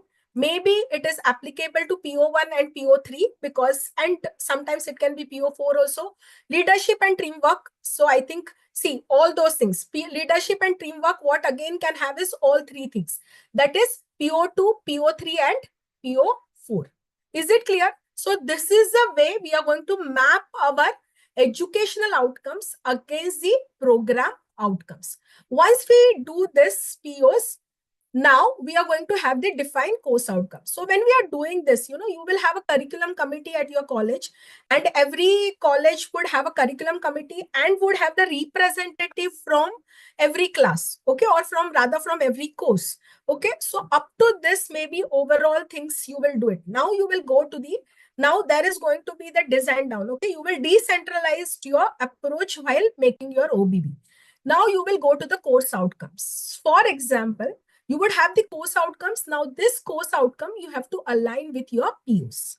Okay. So when I'm talking about, we know all those 4 POs. First talked about, if I have to go back, first talked about pathophysiology, second talked about safe care practices, third talked about interpretation of the patient data and making inferences about it for clinical decision making, and fourth talked about the ethical leadership and the communication skill. So when I go next slide, explain pathophysiology of common medical condition. Are you understanding this? Now this is going to be the PO of adult health nursing. Suppose, okay, now this is the course outcome. Sorry, the explain pathophysiology of common medical condition is a course outcome. So under which PO it would come? The first PO. Are you understanding this? Demonstrate competency in basic nursing procedure, under which this is second CO. Okay, it would come under PO2. And interpret critical data for patient care decision, that is a third CO. For example, we can map it under PO3. So now you have a course outcome and you have mapped it under the respective program outcomes. So this is a 6th step. Okay, once we do this, now we will define the course outcome using Bloom's taxonomy. What I've told you, like again in the previous class we had seen it. Either you can use, in our college we use the Miller's pyramid also, that talks about knows, how, shows and does, or you can use the Bloom's taxonomy, that is you will map your CO against every level in the Bloom's taxonomy. Okay, that is identify the risk factors for hypertension. It will come under low order thinking. So when we are having it, it is understanding. There is nothing to maybe to apply, okay, with this kind of CO. Second, perform IV fluid administration. Again, it is to applying. Okay, so it is level 3. Analysis and interpretation, that will go to level 4. Okay, so analyze ECG report for cardiac conditions. So now it becomes the responsibility of a subject teacher, okay, the subject expert. Suppose if you have got adult health nursing, you have 15-20 COs, okay, for adult health nursing, or 20-25 COs, you need to benchmark it at what level you would like to assess it. Okay, whether you would like to assess it at level 1, level 2, most of the time it is not level 1 and 2, we can combine together because it is all about recall and understand. So 1 and 2, or whether you want to have it as 3 or higher. That is, like all of us know that in Bloom's taxonomy, nowadays we don't have judgment, create. Okay, so the uppermost, the level 6 is about create. So which level you would like to go and benchmark it accordingly. Now the next step, map courses with program outcomes at suitable Bloom's taxonomy level. Are you understanding this? So again, sometimes we see all these things are very important to make a very relevant or a pertinent graduate. Being in the education for so many years, all of us would agree. Sometimes we think, that they are not able to, our students fail to exhibit some of the basic competencies for which we must have, given lot of efforts, we must have given lot of inputs, and we must have also had some kind of deliberate efforts towards those. Now, why this happens, sometimes we don't understand. And sometimes, another dilemma what we have, we expect when it comes to the assessment, especially, I'm not talking about the formative assessment or a programmatic assessment. I'm talking about the summative assessment, which is at the university level. We find a mismatch with regard to the questions that are asked and the level of competence, okay, or the benchmark what our students require, okay, as a basic nursing graduate. Okay, so there is quite a mismatch. So it is how it would prevent it also. You can map your courses with program outcomes at Bloom's taxonomy level, okay, like anatomy, physiology. Now with revised syllabus, maximum it can go for understand and apply. Adult health nursing, definitely understand, apply, analyze. Leadership and management can go to apply, analyze, and create. This is just an example. So again, we would know where we need to primarily focus when it comes to with the subject wise also. This is something what we have to keep it in mind. Then the next step, map courses outcomes with program outcomes at suitable Bloom's taxonomy level. Now you remember what I have told you. I have, for your reference, I have written it down because I would not like to go back to the earlier slide. So 4 program outcomes, I have written it over here. Okay, so now we have 3 COs. For example, identify risk factors for hypertension. Again, if wise enough, we are wise enough to understand that this is with regard to the cognitive domain. Perform IV fluid administration. It is with regard to the psychomotor domain, and analyze ECG reports for cardiac condition. It is with regard to the critical thinking aspects. Okay. So when we understand this, see, now identify risk factors for hypertension. It is going to be applicable to PO1. Perform IV fluid administration, applicable to PO2. Interpret the, maybe the analyze, okay? That is your PO4, I have not written over here, but analyze ECG reports for cardiac conditions may go to the PO3. Okay, because our PO3 is interpret patient data for the clinical decision making. Okay, can we go to the next? Now, after having done your COs, you have mapped it. So we have POs, and we have COs. We have mapped it mapped it correctly. Okay. After mapping it, we need to have, see, again, in outcome-based education, it is not about the strategy what you use. It is not, I'm not saying it is not about the strategy. Definitely the strategies are very important. However, the evaluation would primarily depend upon the outcomes. Okay, so now analyzing those outcomes, okay, or assessing those outcomes is a critical point when it comes to OB. So first CO, what I have told you is cognitive domain risk factor. Perform IV fluid administration, CO2. That is with regard to the psychomotor. Analyze ECG report for cardiac condition. Maybe it is with regard to the critical thinking. Okay, so these are the 3 COs what we have it. Now, how we would assess it? So definitely CO1 can be mapped or can be assessed by giving MCQ or by giving very short answer questions, asking them to enumerate the risk factors for hypertension. Okay, or you can give a scenario based also depending upon that. But usually it would get evaluated by your direct assessment pen and paper test. Perform IV fluid administration definitely during the practical examination.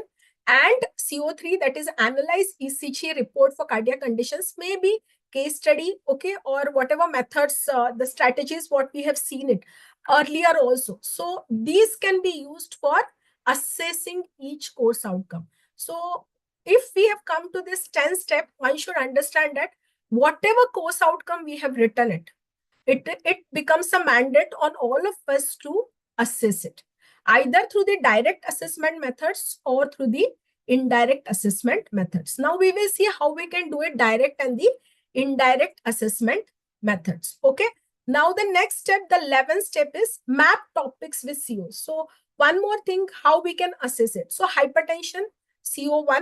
Okay. So what I have done is that IV therapy, CO2, and ECG interpretation is CO3. Okay. So the assessment types or topics are going to be whatever the topics we are going to have: hypertension, IV therapy, and the ECG interpretation. So again, what sessions I'm going to align it. You are understanding this? I have got a COs, and in relation to the COs, what are going to be the sessions, okay, or what are going to be the methods, okay, or the methods of teaching, it would depend upon your COs.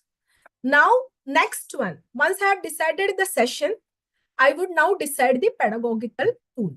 Okay, now Nupur has told us multiple pedagogical tools, like what she has said, all those assessment can be a part of your formative assessment, okay, when you are using your digital tools. So all of us are aware about a concept of continuous comprehensive assessment, CCA. We all, it is a mandate for all of us in health science education, or whether it is whenever you are implementing the professional education, we need to have the CCA, that is continuous comprehensive assessment. So maybe hypertension, Pedagogical tool can be a lecture or discussion or whatever, depending upon that, you can decide. IV therapy, definitely the direct observation of procedural skills. You may be able to, you are going to demonstrate it. ECG interpretation can be a case-based discussion. So again, all of us, if you are there with me, you would understand, how important for all of us to have delineate the course outcomes. Once you delineate or enumerate your course outcomes, please benchmark it. Which level you would want your students to achieve it. Okay. And once you benchmark it, you are going to have the sessions, the name of the sessions, and when it is come, if I'm benchmarking it at the level, for example, if I'm benchmarking at the level of 1 and 2, that is recall and comprehension, lecture cum discussion can be a very cost effective. You understood, economical. In education also, you need to give aspect to the economy. You have to give due importance to the economy in terms of person, time. Okay, not only money but time, person. So if I have benchmarked it only at a recall and understand, even lecture cum discussion can be a very economical method to address this kind of this course outcome. Wherever, if I have benchmarked it at the level of analysis, are you understanding this 5-6? Okay, I cannot have the lecture cum discussion. I need to have the pedagogical tools, okay, or the pedagogical methods, which are like what Nupur said, maybe a problem based learning, okay, or case based discussion. So those the tools that require higher or active learning strategies, rather active learning strategies would be required over there. So once you define the pedagogical tool, now you would understand. Next one is you will prepare a session wise course. Okay, so session wise course lesson planner. So if I am hypertension, it is I'm mapping CO1, IV therapy CO2, ECG interpretation I am mapping CO3.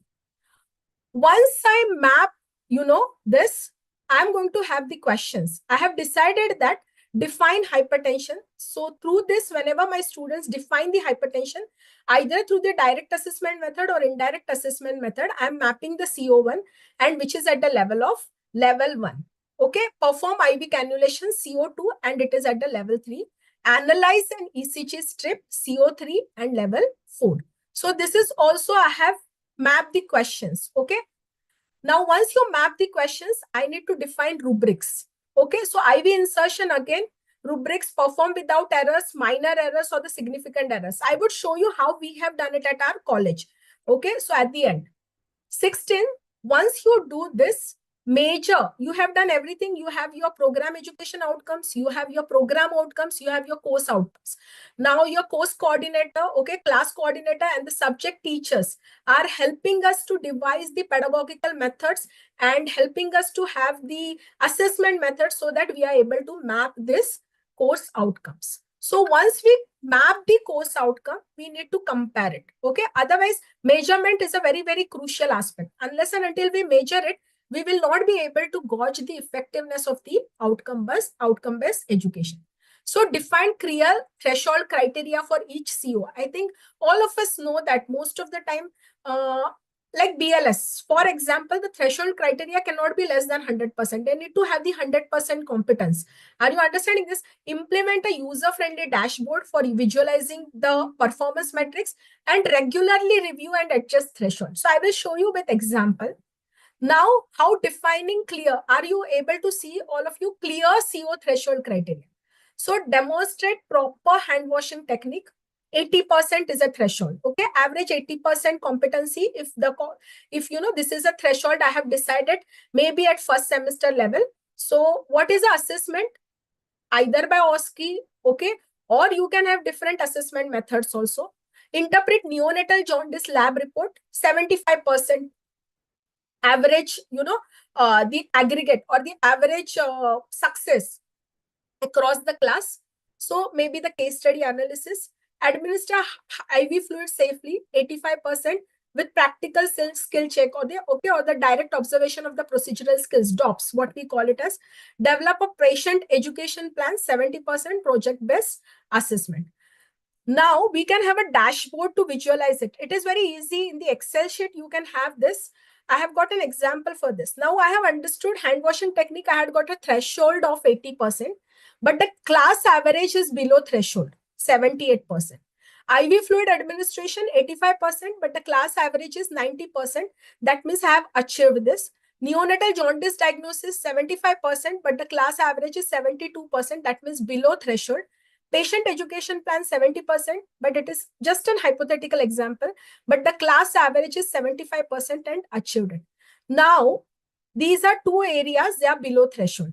Okay, so we require some kind of remedial actions when they are below threshold. Okay, so this dashboard, okay, or this kind of monitoring will tell us that which of the COs we have achieved it as we had, as per the threshold limit, what we had set, or anything less than that. After doing this, once we do all our CO, you have to go for the PO.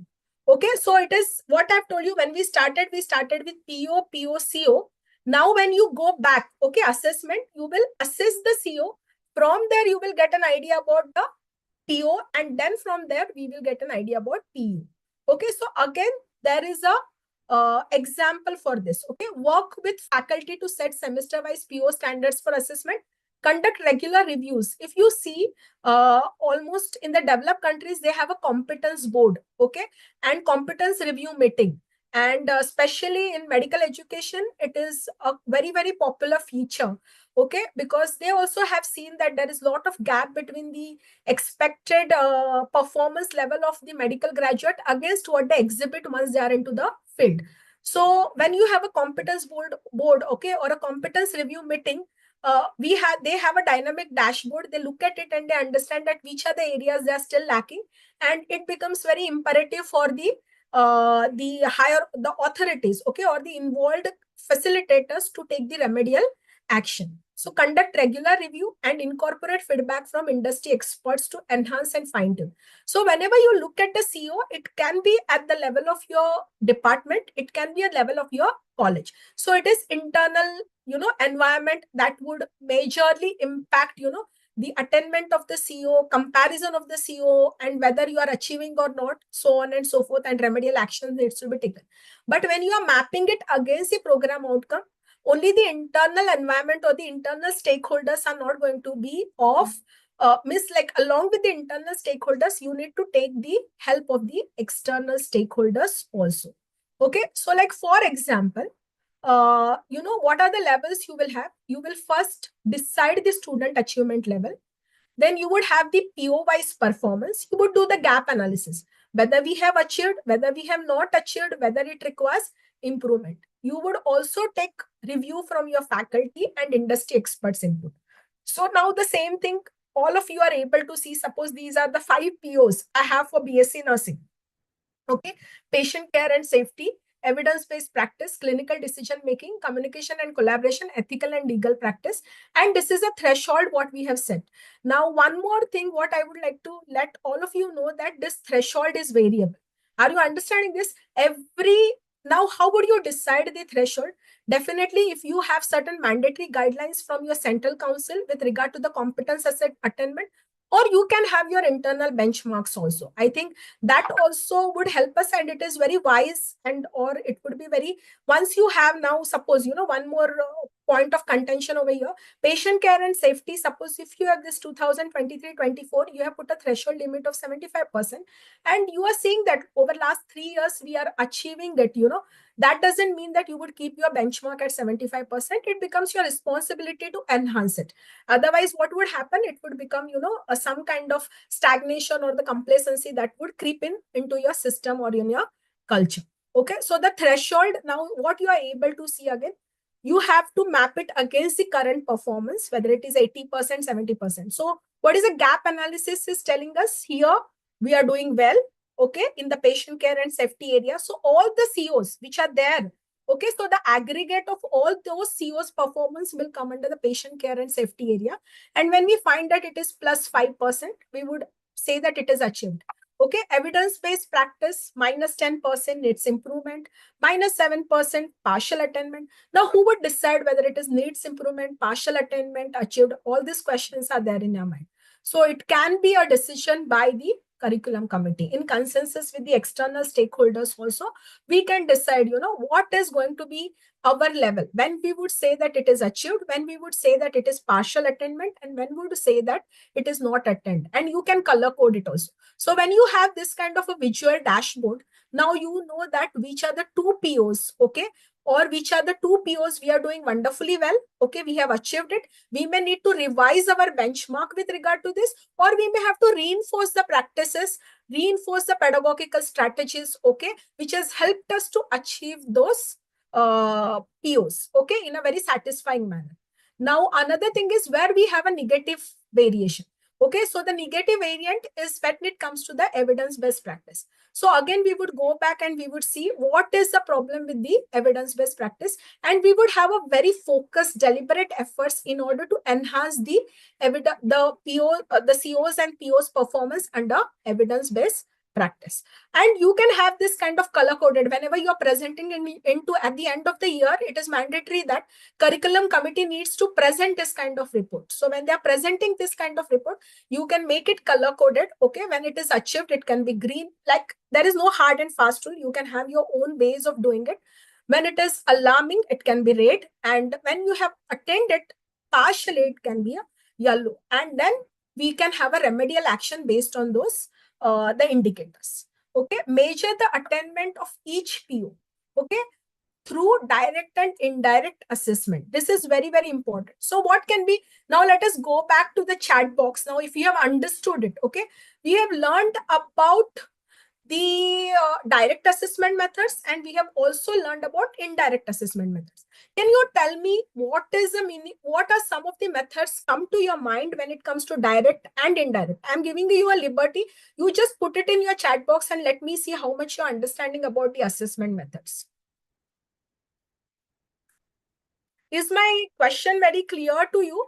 Whether can you give me an example of direct assessment methods, and can you give me an example of indirect assessment methods?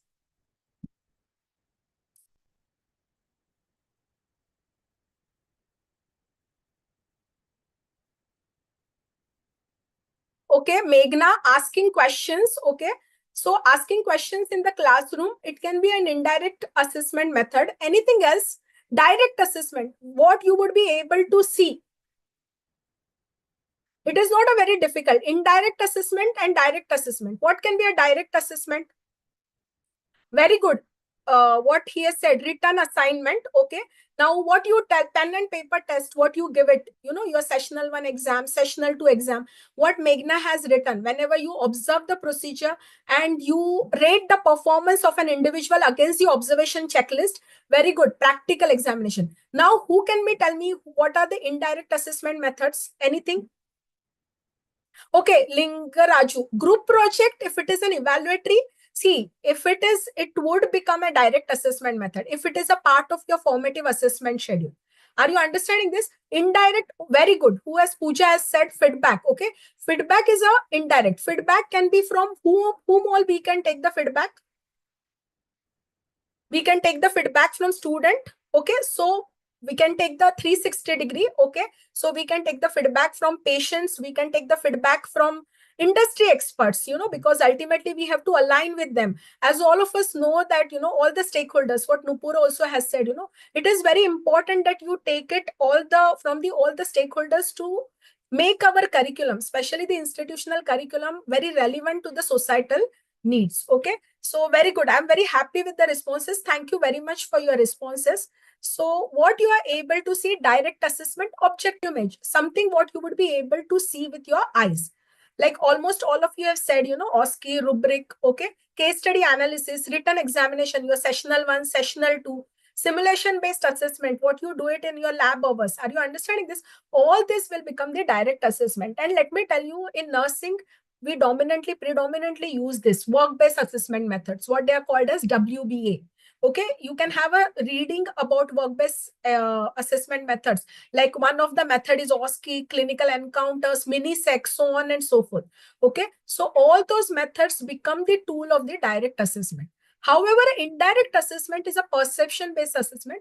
As almost all of you have said, when you take the feedback from the various stakeholders, whoever are our stakeholders, right from student to the alumni to the industry expert, and also the student self-assessment survey. Okay, so these become the so in OB we cannot overlook the indirect assessment methods also. Are you understanding this?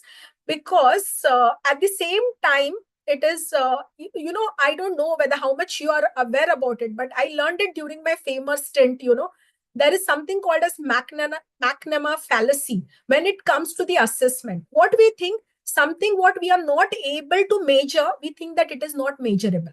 Are you understanding this? For example, when we talk about perception, we think that we are not able to measure it, and we sometimes we abandon those kind of assessment methods. But let me tell you, like one of you have put it in your box also, chat box also, there are certain attributes, especially when it is related to the affective domain, okay, or when it is related to entrusted professional activities. You can have a reading on that also.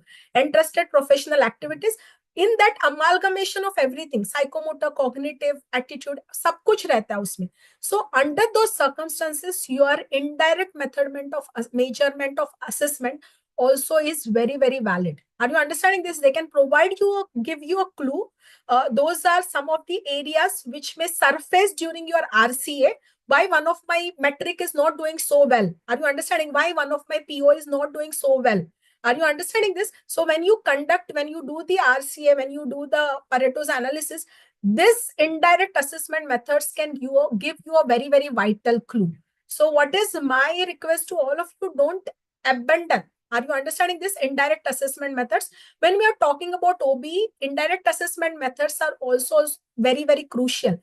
Maybe if you ask me what is a weightage, 70 to 30% or 80 to 20% to begin with. Are you understanding this? And then you can have kind of, based on your syllabus, you can, or based on the course what you are catering to, you can change it. So that is something with regard to the direct and indirect assessment. You can have this kind of dashboards also. Okay, like these are the dashboards for PO attainment tracking. Clinical competency in ICU, direct assessment score is 85. Indirect assessment, maybe you must have taken it from the ICU in charge, okay, or the preceptor feedback. Are you understanding this? 80%. So average is 82.5%. Threshold is 80%. Gap is plus 2.5. It is achieved. Evidence-based practice, communication with patients, and ethical. So again, when you look at this kind of dashboard, we know that which are the areas we need improvement. EBPs and ethical decision makings. We are doing fairly well when it comes to communication with patient. However, there is a scope for us to improve. Okay, so one of the remedial action can be, empathy building module for your, as a value added program for your nurses, or value added program for your students, okay, or the professional etiquettes and the communication. So these are soft skill modules or anything extra. Which area of communication also you can find out, and you can give that tailor-made intervention for your students. Clinical competency in ICU, whether it is achieved, and then you can reinforce. Whatever has been achieved, there are two ways to deal or to, manage this achievement. Either you enhance your benchmark and make it more competitive, or second thing, you reinforce the strategies that have yielded you such favorable results or such positive outcomes. Okay. So once you do this, second last is compare PO for the last 3 academic years. Now you are definitely, your curriculum committee, okay, would undertake this. So when you know that ethical decision making, okay, is the area, and evidence-based best practice is an area of concern in my organization, I would see that, as a curriculum committee, we would all come together and we will try to identify what are the ways by which we can improve upon. Are you understanding this? And we would roll out our action plan, we would roll out our strategies, and we would also take the feedback at intermediate level so that we would know whether what we are doing is helping us to attain whatever we have benchmark, or it is not so.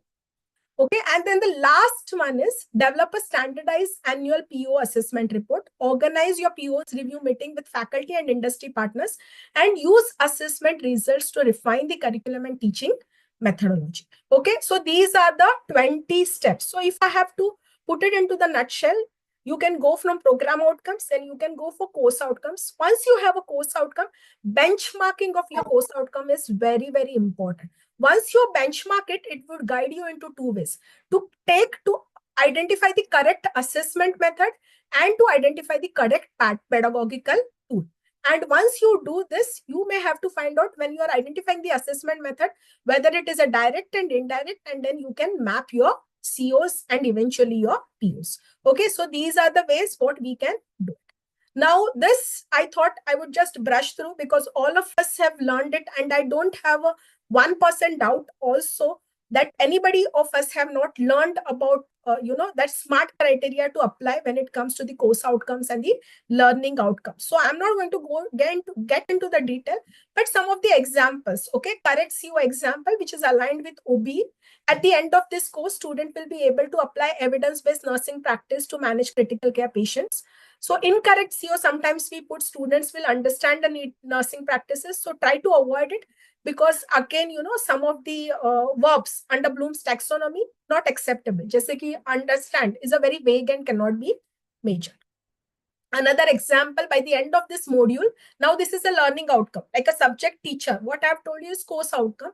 So subject teacher, when she goes to the class, she is teaching about nursing process. So this is a learning outcome. Students will analyze patient case scenario to formulate appropriate nursing care plans. Student will learn about nursing care plan. Again, learn is too broad, not measurable. Are you understanding this? So identifying and putting correct verbs is very, very important. Your verbs, if you put it correctly, it will give you an idea how to assess it. Okay. Then again, one of the another LO is that evaluate different treatment options for neonates with respiratory distress and justify their selection based on current guidelines.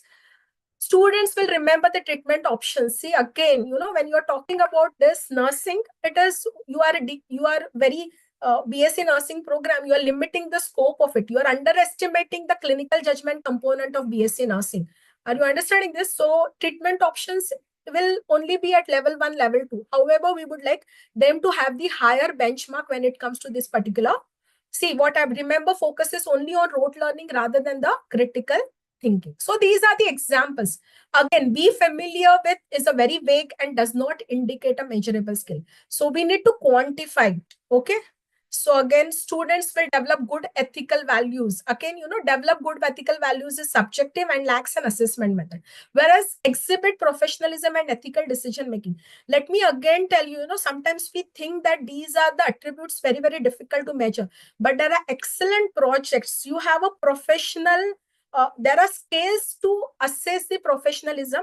And what is, when it comes to the affective domain, what has been advice for all of us to have the multi-source feedback rather than being on one particular level. Okay, so this is something what you have to keep it in mind. Now, what we did it at our college level. Okay, our experiments with OB. Okay, now when we started with this kind of revised syllabus, okay, so what we did it is that in the revised syllabus is that we put everything with a CO. Are you understanding this? Like now, this is nursing management and leadership. So this is a short form, okay, an abbreviation of a course, okay, and a course code and 1.2. Are you understanding this? 1.1. So when I have this course outcomes, it is very, very easy for me to delineate the assessment methods also, whether it is MCQ, whether it is VSAQ. Now, what you are able to see mainly the methods which are of direct assessment, okay. Now, how these are the visible dashboards. Are you understanding this? We try to use it for the competency attainment. Again, it is a color coded. What you are able to see it is, if it is L1, it is a novice, L2, it is an advanced beginner, and L3, it is the, and what is the meaning of L1, L2, and L3? So how it is mapped against, your CO20 is expertise in physical assessment. So it gives me an idea at what level of competence my class is. Are you understanding this? If there are 28 students, 38 students in my class, so two ways it helps me. It helps me to understand the average level of competency in my class with regard to that particular CO. And second thing, it also helped me to identify if any student is struggling. We presented this particular project also. So whether it is made as you are able to see a simple Excel template, and with the simple Excel template, it has been done. So again, it would help us to know if one individual student is struggling with that particular CO or few students are struggling, and then focusing our efforts, okay, on those aspects, okay, or those students. So again, you bring those students to the average level, okay, or the average performance level of the class. So multiple ways you can use this visual dashboards. Now, this what I have told you. Then also how we can go it, I'll just stop sharing and I will share you the Excel template. Okay. Now, 1 minute.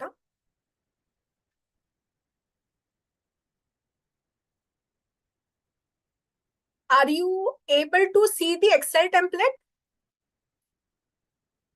All of you? Yes, ma'am. Yes, ma'am. So now, just for an example, you can track all these things. You don't see there are systems available for tracking your POCUs, but I think if you're doing it at a class level, you can do it with the help of your Excel sheet also. You can leverage Excel for all those things. In fact, we have leveraged Excel for multiple other things also. So PO1, PO2, PO3, you can see it, and PO4, PSO1 and PSO2. Yesterday, ma'am also said what is PSO1. It is a program specific outcome. Okay, specialized nursing care, evidence-based practice in nursing. So they are the specialized. So you can have your Excel sheet like this. Then you can map your COPO. Are you understanding this? Like medical surgical nursing, explain pathophysiology of diseases. So which are the POs applicable? Apply knowledge of nursing science in patient care and analyze and interpret patient data for decision making. Are you understanding? So this is an example. So each CO takes care of which POs. Are you understanding this? So you can have it. Apart from this, you can have a PO PSO mapping also, like same thing. CO1. So PSO1 kya hai? PSO, understood? PSO2 kaun sa? We had only 2 PSOs when I showed you the example. That is, one is specialized nursing care and evidence-based practices. So I'm mapping it. Medical surgical nursing, CO1. Specialized nursing care comes under PSO1. Are you understanding this? So this is a way we can map it. You can have the assessment and attainment also. Medical surgical nursing, CO1 attainment either through the direct assessment or indirect assessment or the combination of both. It is 85%, pharmacology 80, pediatrics 78. So Excel will help you to measure it. Are you understanding this? And based on the level of attainment, you can have the action plan. Okay, like level low CO3 attainment in medical surgical nursing. Increase case-based learning. What is the timeline? Next semester. Need for more hands-on drug administration training. Introduce more simulation-based medication practices ongoing. Pediatric nursing skills need reinforcement. Conduct additional pediatric patient interactive session next semester. Are you understanding this? So this is an example by which a simple Excel can be used for tracking your POCOs. I know that when we also started our journey, initially that may look very, very difficult for us, but let me tell you, it is not difficult. You require some kind of focused efforts. Okay. And again, one more thing, must know COs. You can have, instead of having multiple COs, you can have the must know course outcomes also, and you can focus on those must know course outcomes. Okay. So the key takeaways, that is the last part of my session. Okay. Comprehensive assessment approach is required. What I've told you. Read about McNamara fallacy. It is a very wonderfully given, something what we are not able to measure. We think that it is not important, but it is not so when it comes to the health science education. So you need to have a combination of both direct as well as the indirect assessment methods. Do the trend analysis for continuous improvement. What I have told you, where we are performing, outperforming, where we are not performing, where we are partially performing. You put everything into the system once again so that there is a cycle of continuous improvement. Multiple stakeholders involvement is crucial. I think when it comes to the level of PO1 and PO, external stakeholder plays very, very important role. Okay. Evidence-based curriculum enhancement and continuous monitoring and the refinement. So these are the key takeaways when it comes to the implementation of OBV. I think those 20 steps, I don't know whether, how much, but I have made an earnest effort to explain to those steps. And if you are able to do it, what I would advise you, you can have a pilot project at your own level.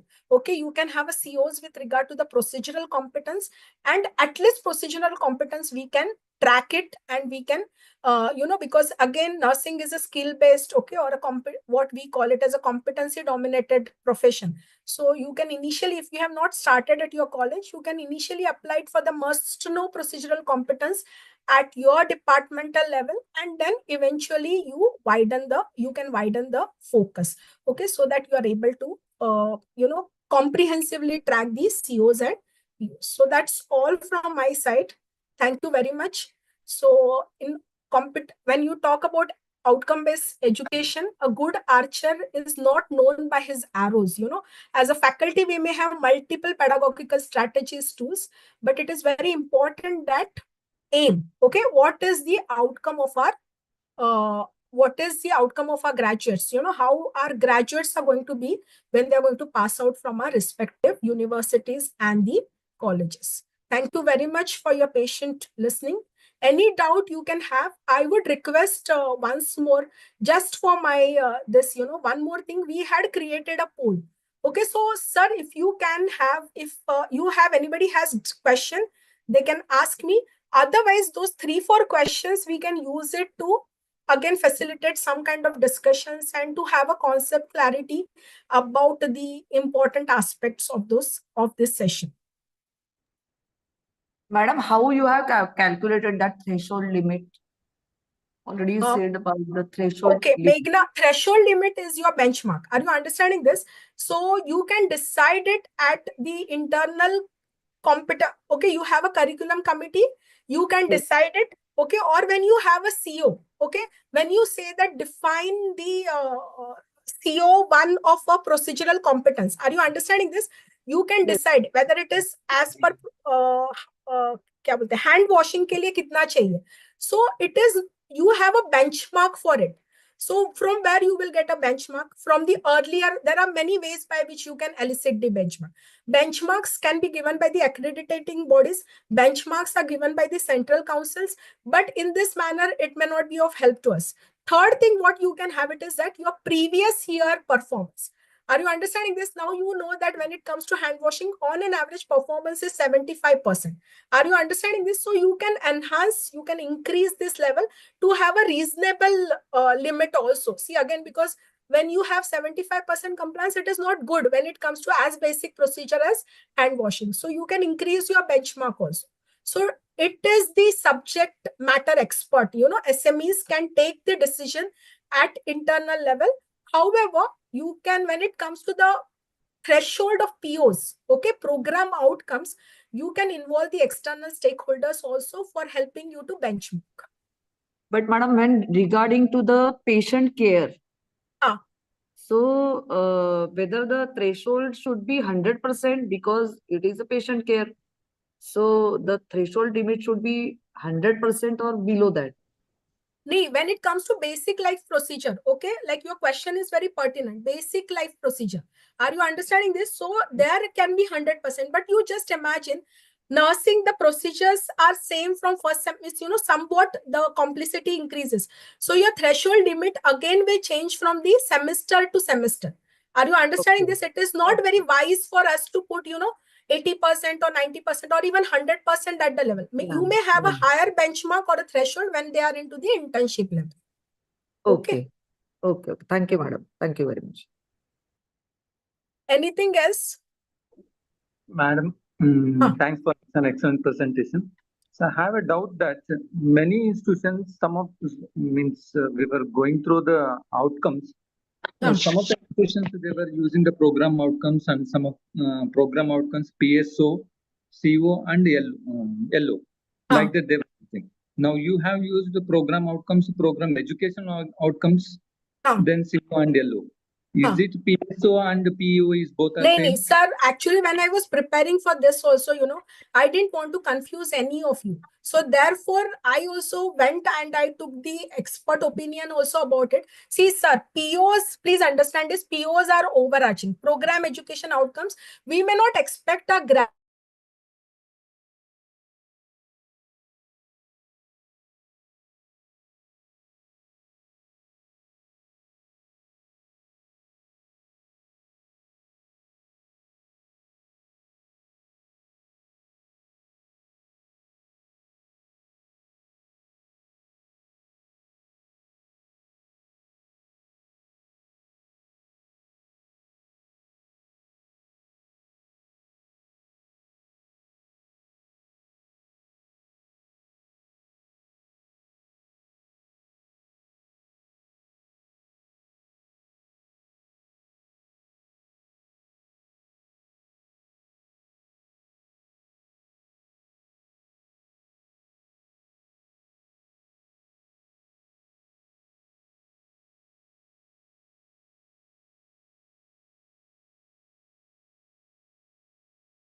Hello.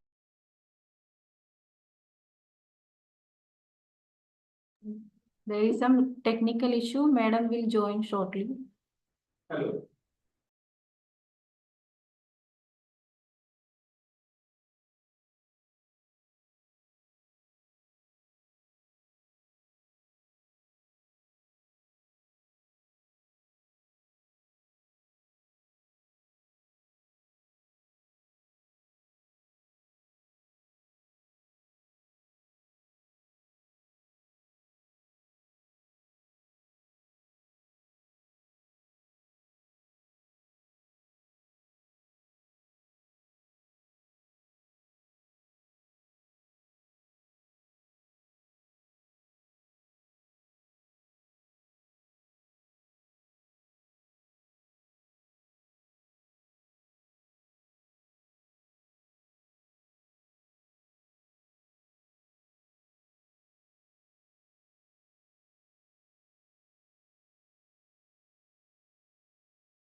Hereby instructing all participants to please answer the questions.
Please answer the second question.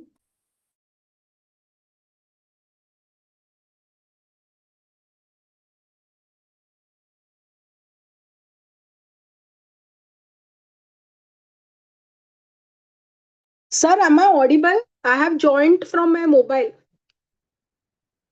Yes, ma'am, you are audible. We are Okay. setting the polls now.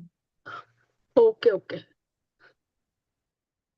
So, any Sir Lingaraj sir had no sir at our accreditation body. Okay, when you go for NAC, we can go for POs. Okay, program outcomes, and then you can have the COs and the POs, PSOs, and the course outcomes. Okay, whereas the program education outcomes are very overarching and can be dealt at the university level also. Okay. Okay. And madam, is it graduate attributes and our INC has given that core competencies is both are same? The graduate attributes and the core competencies, you can see from the competencies you can extract the graduate attributes. Are you understanding this? Because competency is the amalgamation of your knowledge, skill, attitude, the behavior, what you everything that goes in performance of the task. From there, what you can have is a graduate attribute. Like for example, when one of the this your INC has given the competency, maybe the what I would say is that the patient patient care. Are you understanding this? That is one area of competence. Whereas a graduate क्या हो attribute what can be there in alignment with the patient care competence is that graduate attribute is a competent and safe nurse. Are you understanding this? So the attribute will go as a adjective or a noun for that particular role. Whereas we can stem the graduate attribute from the competencies, core competencies. And madam, each subject they have given the objectives. Whether we can use that as a course objectives or we can modify as per our convenience. Yes. So you can use it. See, when we did it now, but only one thing what I would request all of you, because all of you have undertaken this particular thing. Sometimes what happens is that they may not be whatever my experience with those objectives, what they have given, very difficult to measure it. Are you understanding this? So, or they are too broad. So under such circumstances, you can bifurcate it, you can divide it, and you can make it as specific and measurable as possible.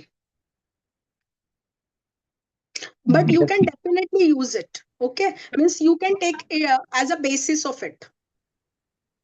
Okay, and whatever we have evaluated, that means by using this summative, not the final exam, except the final exam, what we have what we have done the evaluative methods, with that we can calculate the POs and PSOs under. But Yes, we will university be marks, only, but what, sir, now what happens? See, our summative examinations, we don't get the attribute as per CO. बराबर ना? Miss course CO1, CO2 ऐसे नहीं मिलेगा. So what you can do it is that instead of doing it, there are methods of measuring it. What we do it at our college level? You do it as course outcome. Are you understanding this? And you can give a weightage. How much you would like to give weightage for the C? All these POs, COs, I'll tell you, it is for when you look at it at a wider aspect, it is at the institutional level to put your institution into the cycle of continuous improvement. Are you understanding this? So when you are doing it, formative assessment, you can decide it and you can map it.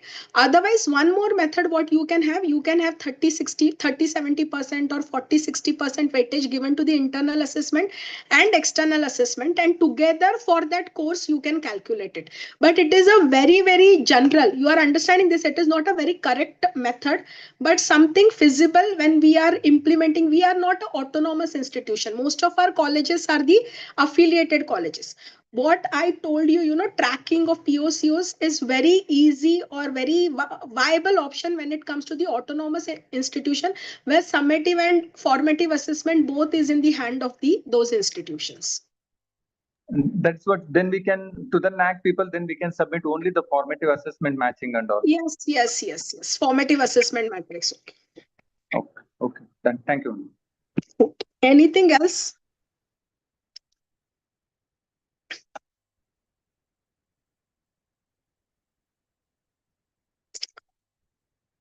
Divya?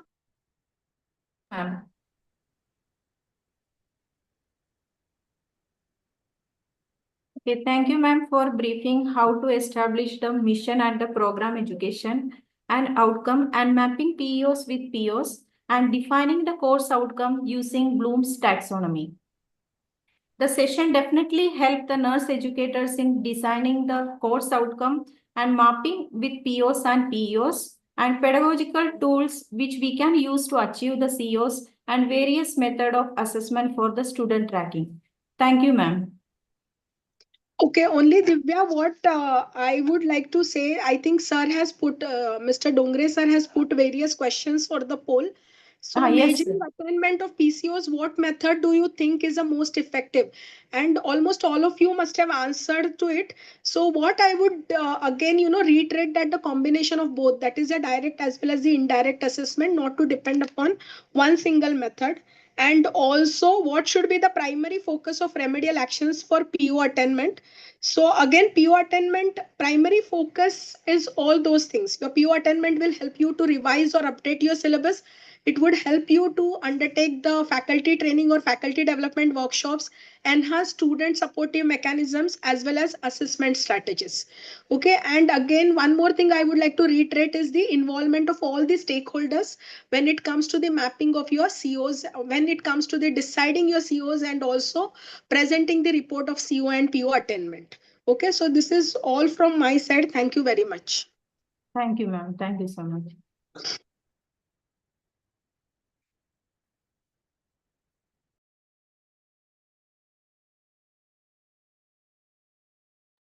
I request all the participants to answer the polls.